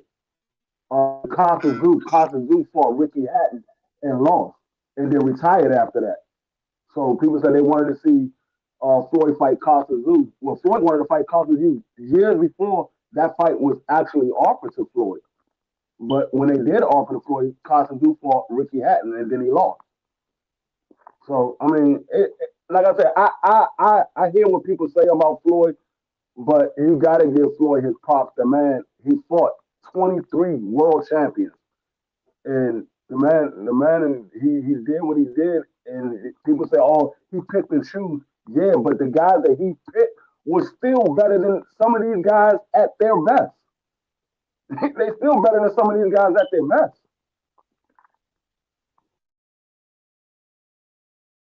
Nah, fact. I think that just goes to show from the schooling that Hold they on, came coach. from. Go ahead, brother.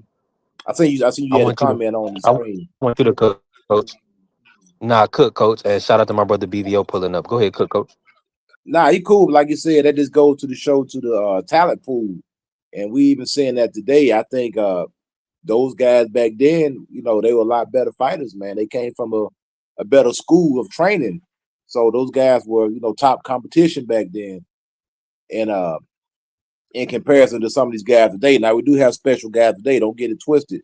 But most of the guys that you see that are good today come from that old school training, or somebody who's able to capture that old school. Like even with Devin training with Mickey Bay. Well, Mickey Bay got a lot of his stuff from Florida Senior. Look at Bosey. Bosey's 70 years old. He been in the game a long time. Wiley Moses, he been in the game a long time. So these guys that are really good, Bud Crawford, he got 3-4 trainers that been in the game a long time. So most of the guys that's really on the top of the game right now is with these old trainers that been in the game a long time, who got a lot of wisdom and a lot of knowledge. But like as far as Floyd, yeah, Floyd did his thing. Like I didn't know that about Winky. I know they wanted him to fight Sergio Martinez at one time when Sergio was rising. He was on the come up. And they were like, hey, they were just trying to find anybody to beat Floyd. You know what I mean? They think, man, we got to find somebody to beat this dude. You know what I mean? Put him in there with Sergio. But they were like, well, nah. Floyd Senior was like, nah, Sergio too big. Same thing. Even Bernard Hopkins at one time was trying to fight Floyd Mayweather. Floyd Senior shut that down ASAP. He said, no, Bernard too big. We ain't fighting him. Those guys probably were too big for Floyd to keep it 100. You know what I mean? Sergio was a pretty big guy. And of course, Bernard was freaking middleweight champion. And he said he'll do whatever it take to fight Floyd. And they shut that down ASAP. So they were trying to just find somebody to knock Floyd off that pedestal. You know what I'm saying? If he would have hung around long enough, he would have got knocked off his pedestal. So hey, he hung it up. He went out on his own terms and he kept that 0. Now I don't agree with that last fight that made him 50. Well, not Berto, but Conor McGregor. Technically, yeah, it was a win, but I mean, you fought a guy with no professional fight, and you count it as a win. So it is what it is. I say Floyd Mayweather is 49-0. I don't count Carter Ben the same way I don't count Tyson Fury versus what's the guy from from the UFC, and I don't Ngannou. count yeah. Hey, but Ngannou almost beat Tyson Fury though. He almost beat him. They don't beat him, but I don't count Francis Ngannou for Tyson Fury or AJ. So like I said, I don't count Conor McGregor for Floyd. That man is 49-0 to me. He ain't no 50-0. And he's not gonna sit here. And it's the same way like what Usyk is doing right now. I'm not counting this fight for Usyk. He's fighting a guy that's 1-0. His last fight in the pro boxing was 9 years ago. Fought one guy, and it was 9 years ago. You think I'm gonna count that as a real fight? No, this is a daggone exhibition fight.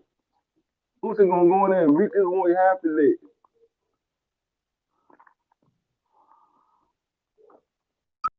Yo, I seen Abdullah Mason and Keyshawn had a little altercation. I mean, I kind of see what Keyshawn doing, but now he kind of just like, I don't know if he's doing too much or he just having fun. Because Keyshawn all over the place, man. Like he Bit of just both. pulling up on everybody. He may just be having fun. Yeah, because he's not going to 135. No, this man, I don't see him. I don't see him actually making a fight at 40. You saying you want Devin Haney or whatever. Well, if you can't get that fight right now, why you're not fighting somebody else at 47?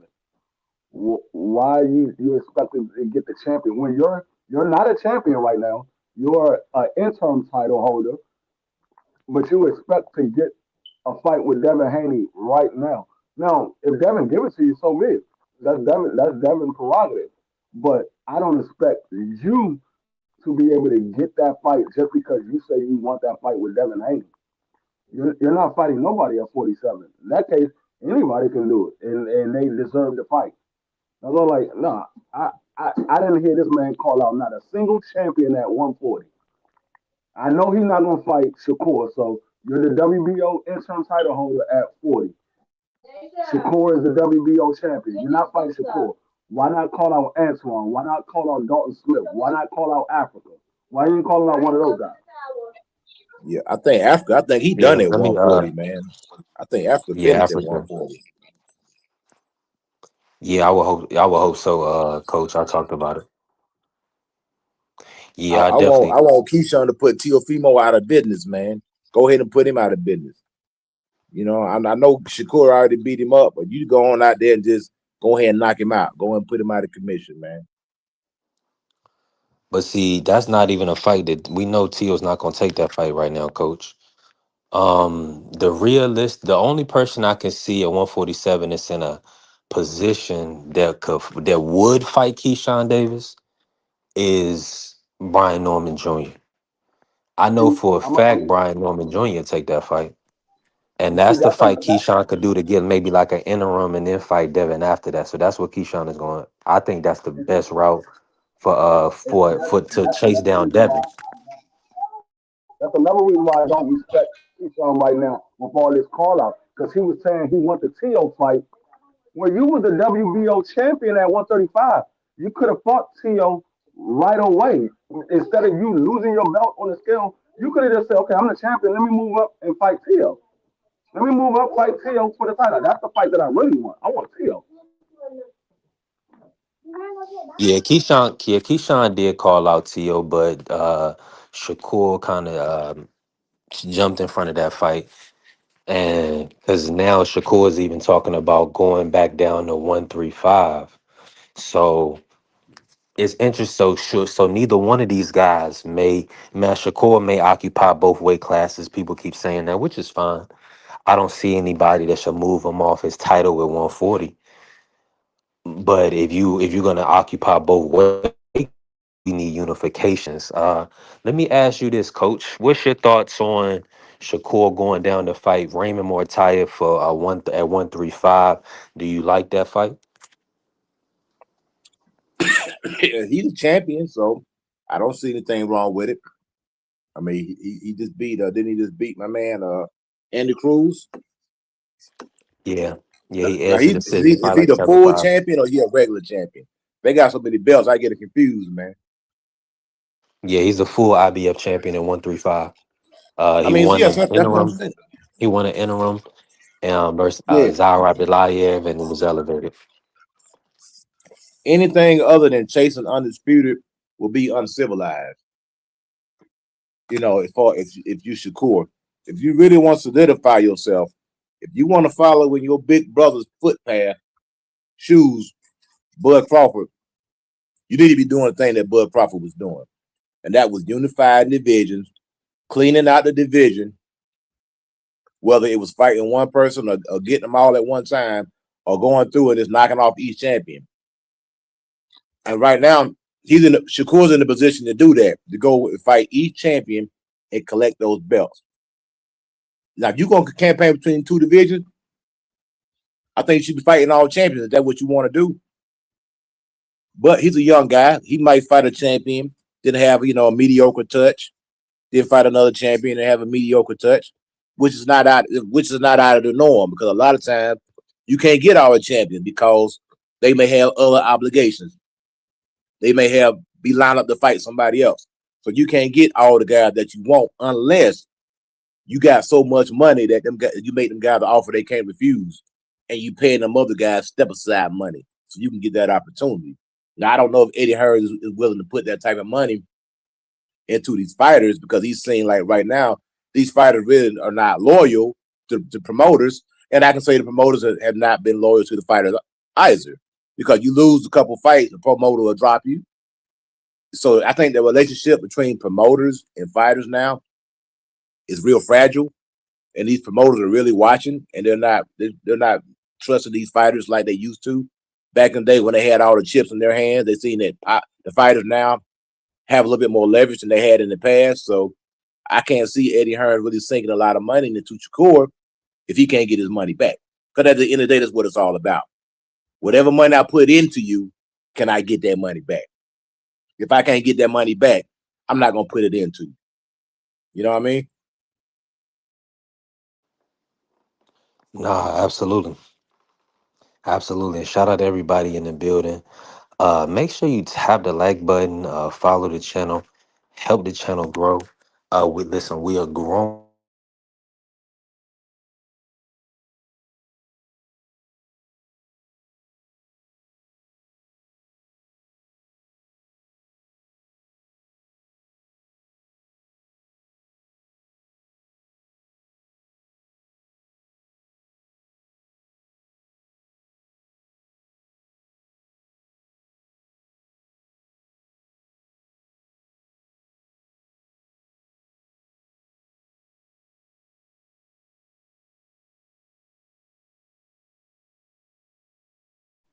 Oh, Hold on, my apologies. You can hear me, Coach? Yeah, yeah, I you can back hear in you. business, man. Oh, okay. All right. Once listen, join hey, listen, everybody that's joining membership, I appreciate you. Join the membership. I'm gonna drop the link for you so you can come in, get my phone number. I'm dropping the link in a members only chat right now. I'm also gonna put it on the members Discord. So that way, so I do have a Discord I'm setting up. It's gonna be called Universal Business Group. And this is just a network that I'm putting together, just of business professionals, people and my members and business professionals. We can kind of gather together. You can have other people in different fields. I'm meeting a lot of women on TikTok, a lot of beautiful women on TikTok. So we doing some good things. I need people around me that kind of see the vision uh, and understand where we at right now. This is grassroots, so anything we do now is has to be value add, time value add, even the relationships that we building, just as far as a platform, right? So if you around, if you coming around, if you kicking it, if you on a platform, you need to be a member. You need to be showing that you're gonna support and move forward with us. And if you can't join the membership some way, you in another country, bless the PayPal, bless the Zelle, do something, make sure that we locked in because we've been growing. We about to touch a year, April 15th. So B3, me, Brad, we got to get to the money. um we have to, it's mandatory. I didn't leave corporate America, not to get to it. So we got to have certain things in place to ensure we got the right people around so we can get the right result, right? Now, everybody's not going to want to see us do well, so they don't need to be around us. Um, that's just what it is. Carrier said B3 moving very aggressive. I have to, it's mandatory because at the end of the day, a lot of people are wolves in sheep's clothing. And what they'll do is they'll act friendly, but they really they'll backbite you. So why not just cut out the middleman? And everybody, like, we if we only get 5,000 people, right, to ever subscribe, or if we only get, I mean, that'd be fine. But at the end of the day, everybody that hit the panel is going to be want to see the channel do well, want to see the channel do 10,000, want to see the channel do 20,000, right? So it's just a mentality. Now, uh, the block list is going to be heavy. My TikTok block list is real heavy because it's a lot of people that have negative energy. And to be honest with you, when you working like we working, I don't got time for it.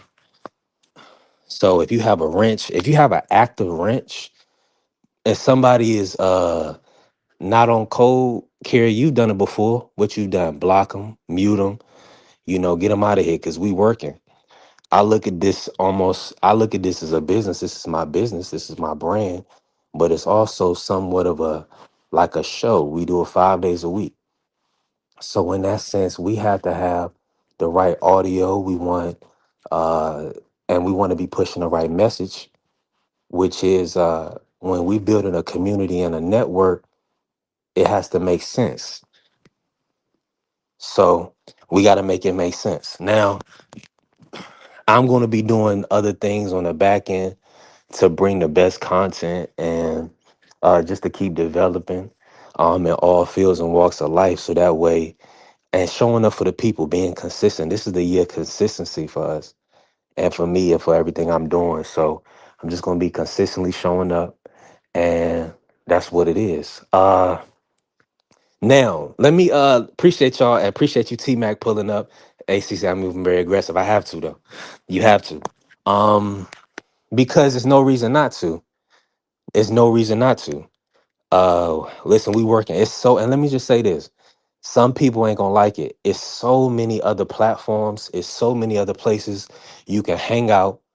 Um, go there. If you don't like the message, You know what I'm saying? If you don't want to see me do well, just go there. Don't be around.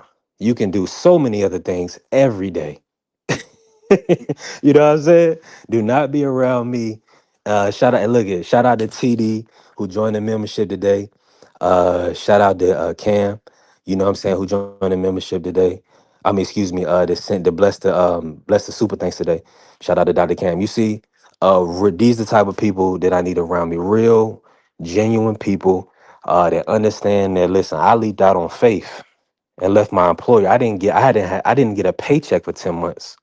So right now, I'm even in a position where I'm potentially filing bankruptcy to waive all my previous debt. So that way, everything we make on the channel and everything I'm making from TikTok is mine moving forward, right? I'm still gonna be able to keep my home. I can still keep my vehicle, but not having a paycheck for 10, 11 months, I was doing DoorDash 7 days a week.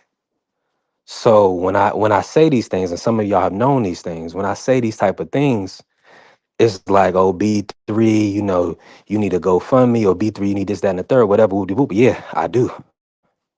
But that's just a part of life, man. You have ups and downs, you have, things you have to kind of overcome. But at the end of the day, you got to kind of ensure that you putting yourself in a position to make sure that your future is, solidified. So I look at it as like a situation where I can kind of be up from under my past, right? And move into a productive future. So that's all I'm doing. So I just got to be open and honest with my people, and let y'all know what it is. So it's never anything personal. I'm definitely not trying to act like I'm an island unto myself or doing anything, what I would say. I understand the landscape, right? And I understand what I'm asking of the people, and the people that's around just have to know what the situation is, right?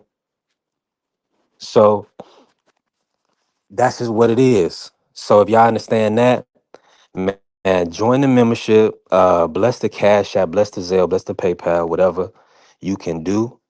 So that way we can just keep the channel growing and keep me creating content on a regular basis. But if not, you know, it's so many places you can be. You feel me? Shout out to my brother Prize Fighter pulling up too. So yeah, so definitely join the membership and look out when you can. And we're gonna keep building, and we just gonna take everything one day at a time. Now, let me bring in Juan. Juan Claudio, man. Talk to me, bro. How you feeling? Give me a quick minute, my phone, G. Okay. Okay. Yeah, Juan is probably moving around working. But outside of all of that, man, I know that was a lot and that was heavy. Now, and it's been a heavy day. All day earlier we was talking about domestic violence on TikTok. And you know, so it's definitely been a lot going on. It's been a lot of conversations today. Yeah, appreciate my brother Prize Fighter. That's what I'm talking about. It's one click for all you iPhone users. Is one click away. We do it all the time, every day. You know what I'm saying? Now, I wanted it to be 5 as the lowest. TikTok had to get their cut. They made it 7.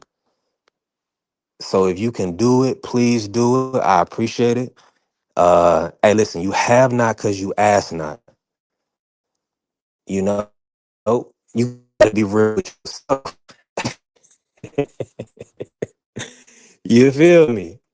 So I appreciate my brother Prize, man, making sure the channel is growing.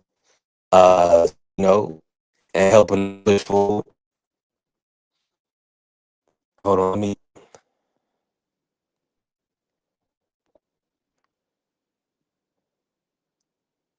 Okay, yeah, there we go. There we go, right there. We're gonna get back to boxing in a second. We kind of just gotta sit in this moment because that was a lot.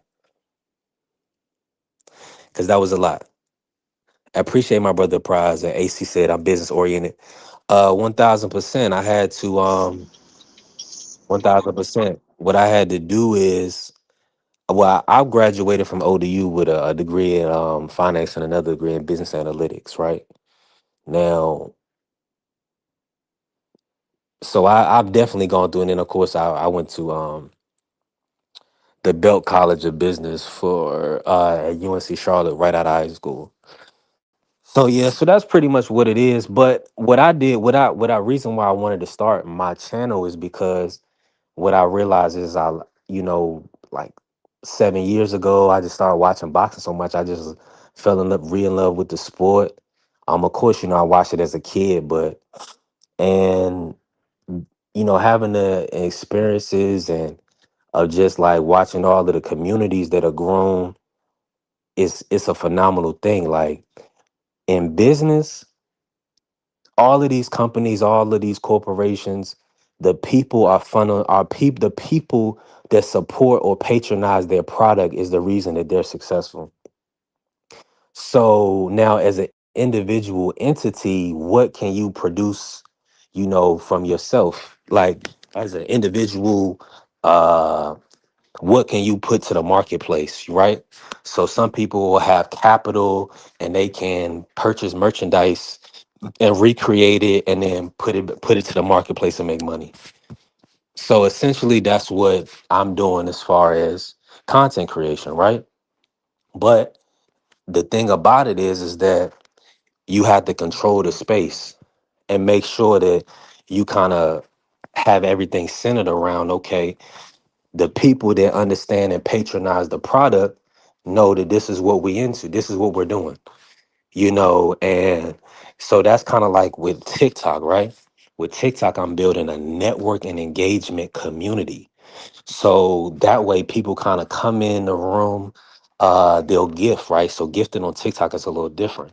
So they can send they send as small as 1 cent denominations. So it goes from 1 cent all the way up to like $600. Now, and it's called gifting, right? Now, the concept is this. You have to connect with people. People are going to be your best source. So if you're an island or you're a man unto yourself, yeah, you could probably work for somebody and and do that. But connecting with people is the best way to grow and generate revenue for any business, any entity, because the money's going to come from the people. So you have to look at it like that. So that's why we're going to have the Discord network for the Universal Business Group. I have it right now. I'm gonna start, sending it to everybody over time. And I have some other business professionals and ladies and from that I'm going to be incorporating with us as well. And now that we're going to hit a year, April 15th. I'm just so thankful for where we've gotten to this point. So, y'all, in December, I had 800 TikTok followers. In December, I had 800. We're working on 5,800 right now. So that's almost 5,000 in 3 months. So I've literally been able to uh, no longer have to DoorDash and no longer. So I've been able to do that. So I'm thankful for that. And we just got to keep growing. So I'm thankful for everybody to hit the membership and support. And hey, the race is not for the swiftest, but for those that endure to the end. You. Juan Claudio, man, make sure I follow Yeah, Justin as Juan. Talk to me, Juan. that was nice right there. Be triple. No, that's a fact. No, that's a fact. I was just listening to it. That was a good thing. That was What's good real with y'all? spill right there. What's up with y'all? Not much. What's with you, Oh, B? man. You all right? Hey, what you got going on, bro? Hey, appreciate the color in the chat, AC. Thank you, man. Thank you, bro. Appreciate you, Listen, Carrier. yeah, I'm not. Trust me. Hey, if I ever ask, it's because we growing. Now, also before we get back to boxing, I did start a concept, and a lot of the people that's really what kicked it off. I started the Make a Million campaign on TikTok. You know what I'm Mm-hmm. saying? My community understands and knows that they are going to make a millionaire, literally building somebody from nothing to something. You see what I'm saying? I mean, going from 7 days a week DoorDash. That means you have no money at all. I promise you that. So, so I'm just trying to tell you.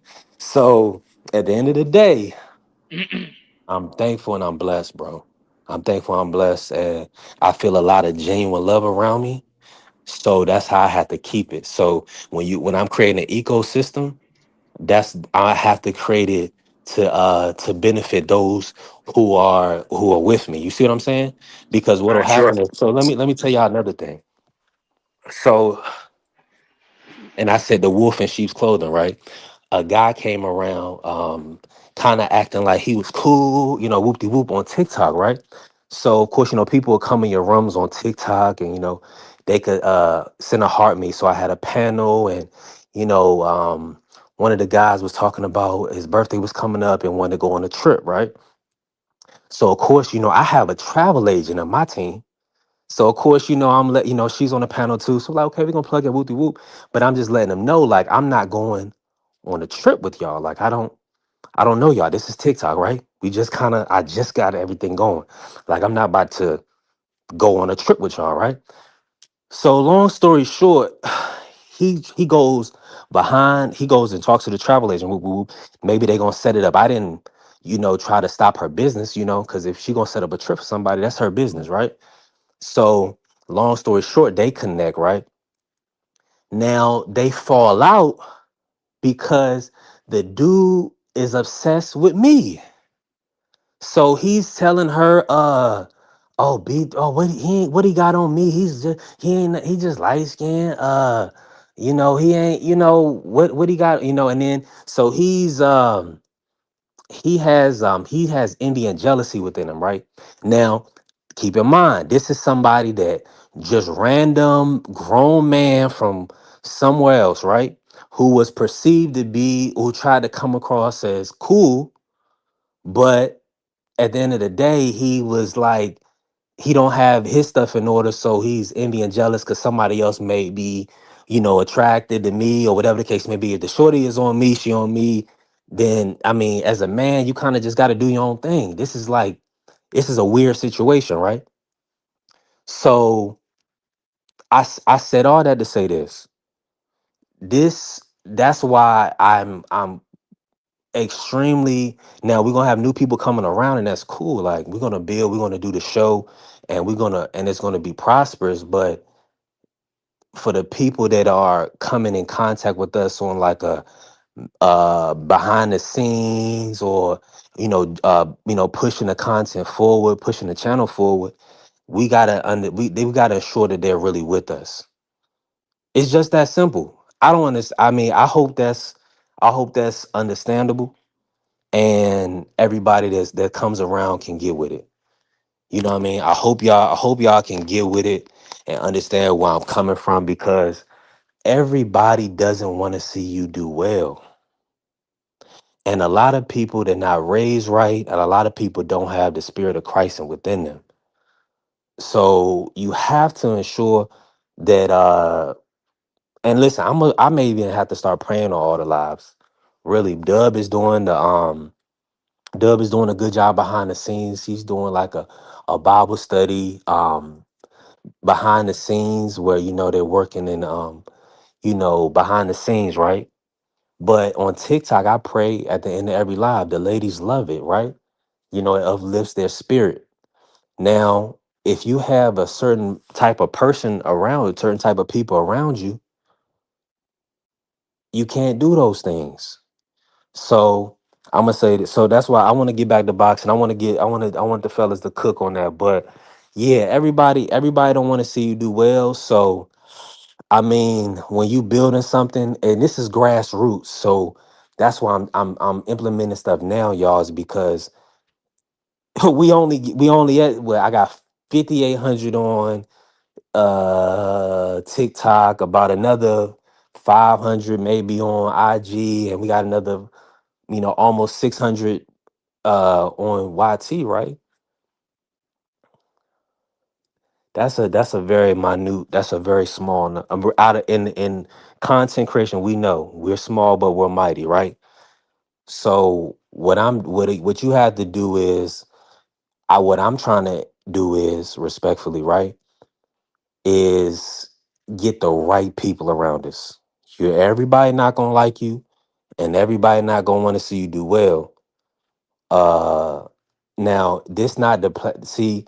I respect everybody else that does content the way they do it, and they building the communities the way they want to build them, right? We gonna do things a little bit differently over here because I'm a little different. I really don't want the cursing on the channel and the platform because I'm trying to grow it to a point where people can sit and relax and have a good time, and they don't have to turn it off because mom deuce walk in, or their partner like what's going on, or the children like, man, what's all that cursing for? uh and I have to turn it off. People will have to click off. um that's just what it is. So I'm building, I'm growing, I'm working. Y'all know this is a grind, so I'm thankful for everybody that's staying locked in and super supportive, man. Even AC with the color in the chat, $2. Hey, listen, that's a big deal. When somebody blesses you and sows a seed into your life, that's a big deal. You cannot take that for granted. So, man, I'm extremely thankful. I'm working on a podcast kind of setup. I done made a purchase to get like I'm gonna do the back wall in my spot. So it's like my sunroom area. It's not gonna be perfect and ideal, but it's for this season. So I'm gonna show y'all when the time is right. But I definitely bought the equipment and some of the stuff. So we're gonna get it all squared away, and we're gonna keep building. Yeah, left hand Manny, what's happening? That's my guy Southpaw, man. Appreciate you, bro. Appreciate you pulling up. Salute, family. Hey, all right, who in the building with me? Y'all talk to me, man.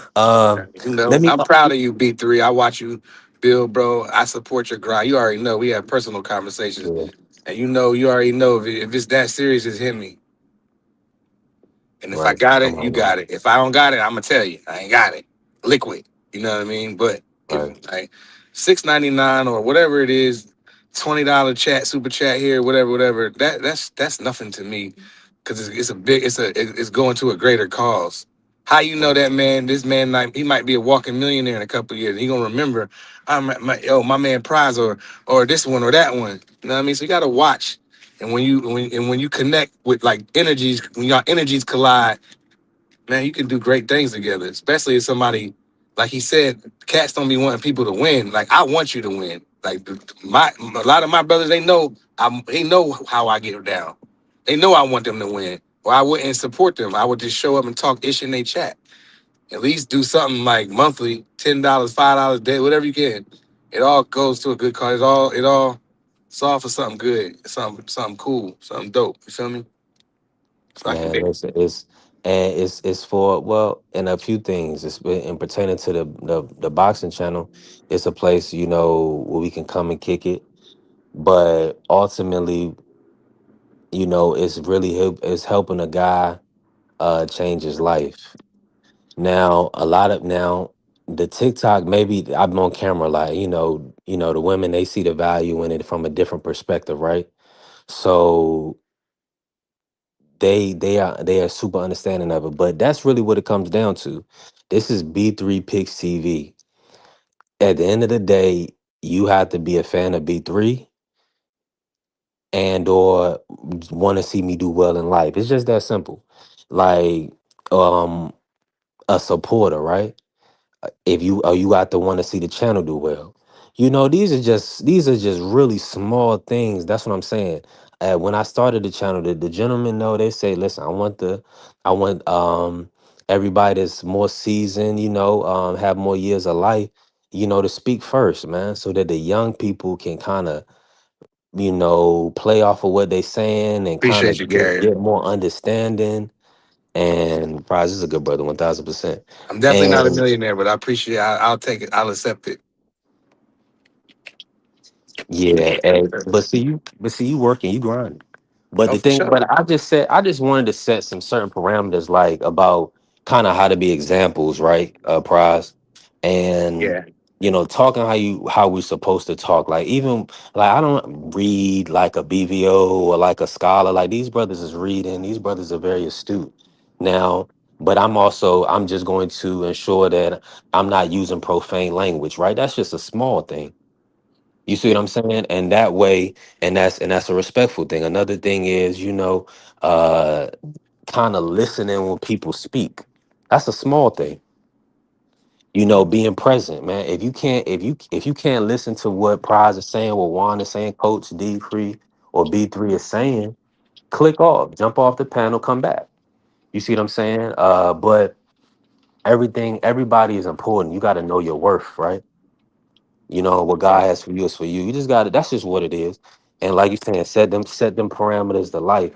And another thing is, it's a lot of young people that really there's no discipline and structure set before them, right? They don't see it. So if they can say, okay, well, I have an example of somebody that at least is showing is disciplined and structuring his life in the right way, then that's somebody that I can, at least look at as maybe somebody that can I can use something, from their arsenal or what they doing. I can implement that to me. So you always want to kind of look to the people that's done it that came before you, right?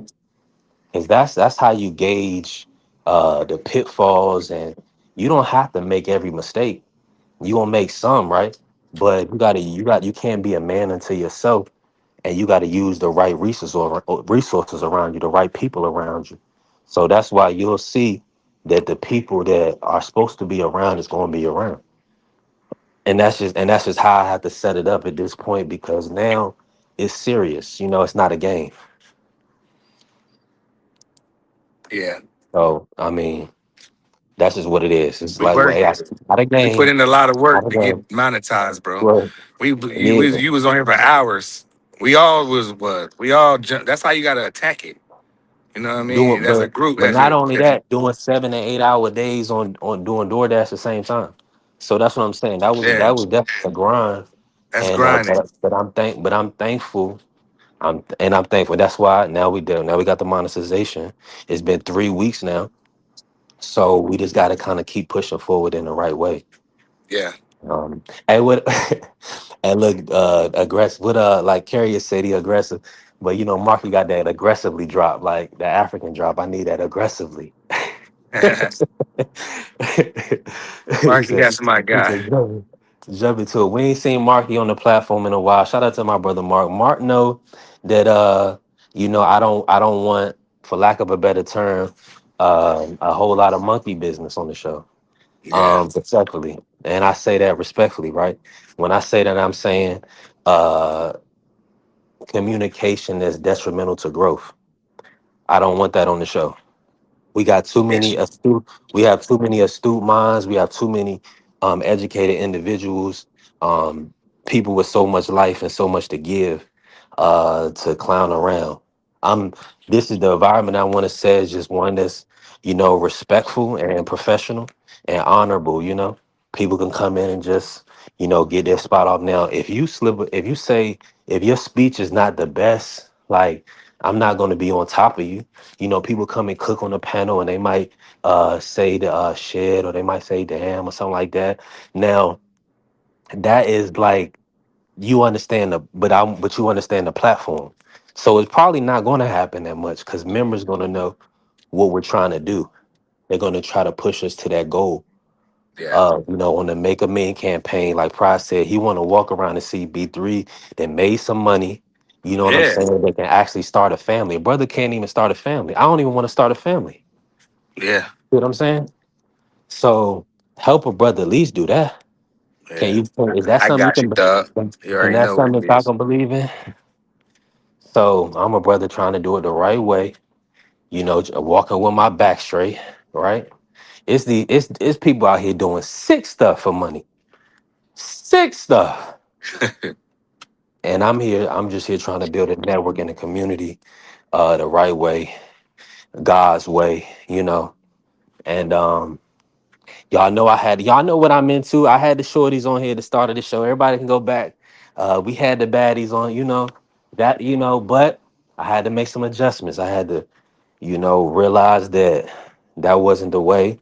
I showed my mother, she was like, "Oh, so you objectifying women." No. Now hold on. Only thing I'm gonna say is this. Everybody has a difference of opinion, right? Now, all I have to do is say, okay, what is our brand gonna be on B3 Picks TV? So it's not about what's right or what's wrong. It's just about what we gonna do in here, you know. So we want people from all walks of life to be able to come in here and have a good show, have a good time. We don't want people feeling any type of poor energy, right? Distasteful energy. People who use words like misogyny or whatever, right? We ain't doing all that because we don't have enough time. We only here for a small period of time of the day. The rest of the day we got real things to do, bills to pay, people to cook for, stuff like that.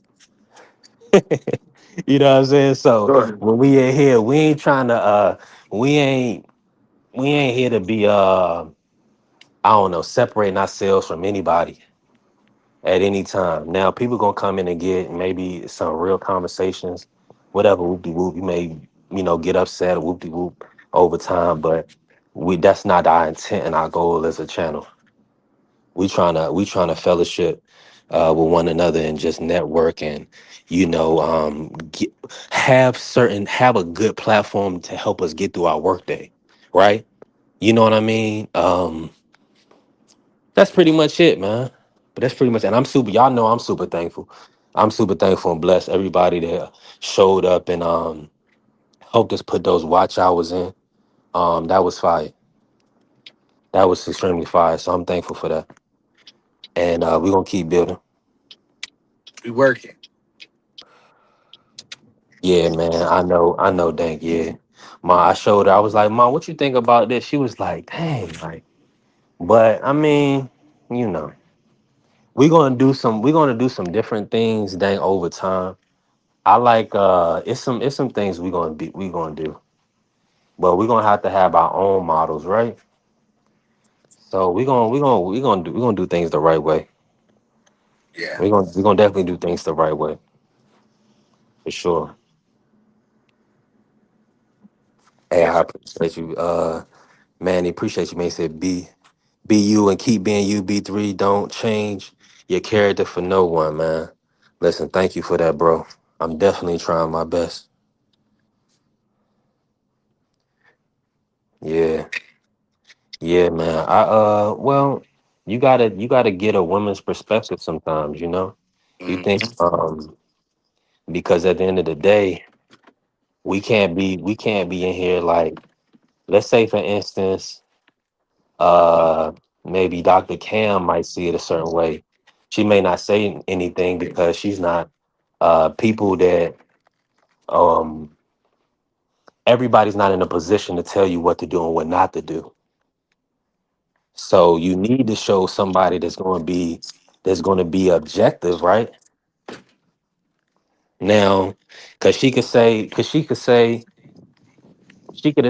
I mean, so all I say that to say is yes, because you have to gauge or put things to people that they're not just going to be a yes person, say, okay, I see what you're doing.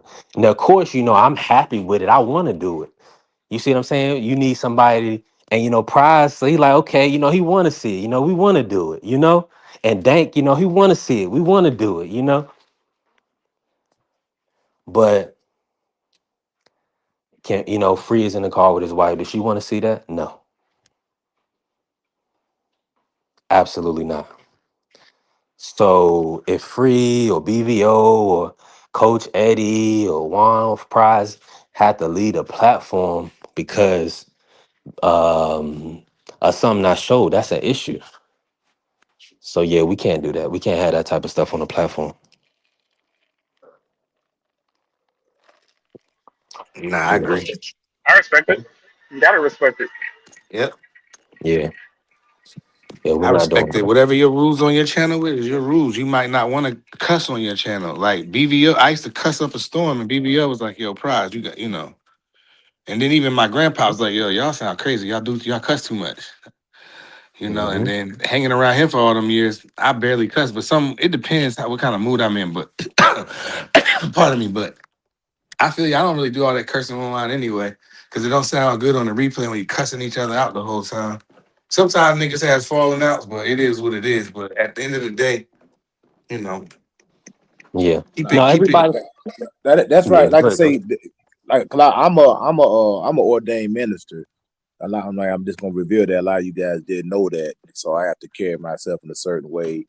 Mhm. And I had to put off the old conversation concerning the new man now that God has created me a new creature, and all things is past and is under the blood. So I must carry myself a certain way. 'Cause I want to be an ambassador for Christ. I don't want to be a castaway. That my testimony, may be ruined. So I think God put people together for certain reasons, and the connection right here. I genuinely feel a connection here, even with I look at B3 as a young brother in Christ, 30 years old. He's going to be bombarded by temptations. Be careful with women. I'm going to tell you that right now. Uh, they come good, but sometimes the devil dress up in the dress, and everything that look good ain't good, and everything that shine ain't gold. So like I said, when you surround yourself with a lot of women, you surround yourself with a lot of temptation, and you can fall into Everything that glitter ain't gold. exactly, Basically. yeah, you can fall into temptation sometime because sexual sin, that's the number one thing that'll ruin a man's downfall, because you're sinning against your own body. I'm not accusing you of anything. I'm not saying anything. I know your situation.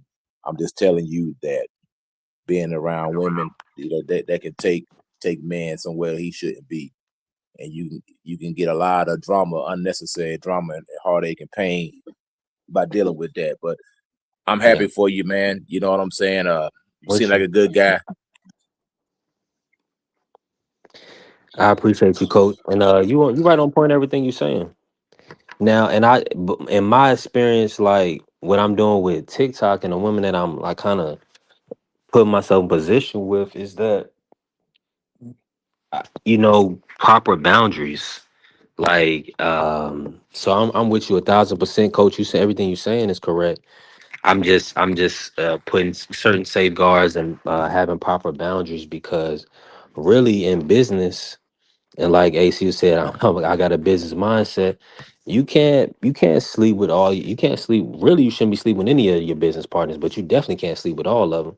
So I have a lot of people around me that kind of genuinely want to see me do well, and they understand that having a relationship with me is not going to be like that. Everybody's not going to be able to do that. That might not be for the shorties that are, what I'm saying, some of them right now. We got some of them that they just not going to be around because they not getting what they want. But in business, you're going to have, I mean, I got married people in my group. So because they know I carry myself respectfully, women can be around me that's married in a business sense, in a business setting. You see what I'm saying? So I'm extremely thankful for my mentality because I'm not gonna do anything or even say anything that's gonna put me in a position where I can go to New York or Atlanta, or you know what I mean? I'm about to go everywhere.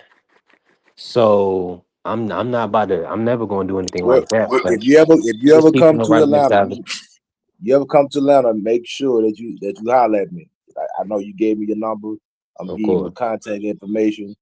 You know what I'm saying? You gotta make sure you come by my gym, man. You know what I mean? I So will. if you ever touch down in Hartsfield or whatever, just holler at me. Say, hey, coach, I'm gonna be Atlanta, blah blah blah. Can you pick me up from the airport or whatever? I come get you. Appreciate you, Coach. Yeah, man. Yeah, I'm definitely gonna be in Atlanta. At some point. I gotta see exactly when. We working on some things. Yeah, we definitely working on some things. Um, I mean, we 215 in. Man, I don't even know where we go from here, man. Let me say this. Let me say this real quick. Because since I was so honest and real on this live, right? So I'm just gonna give you everybody the breakdown and we're gonna go ahead and close the show out. I am gonna pray and close the show out, right? Now,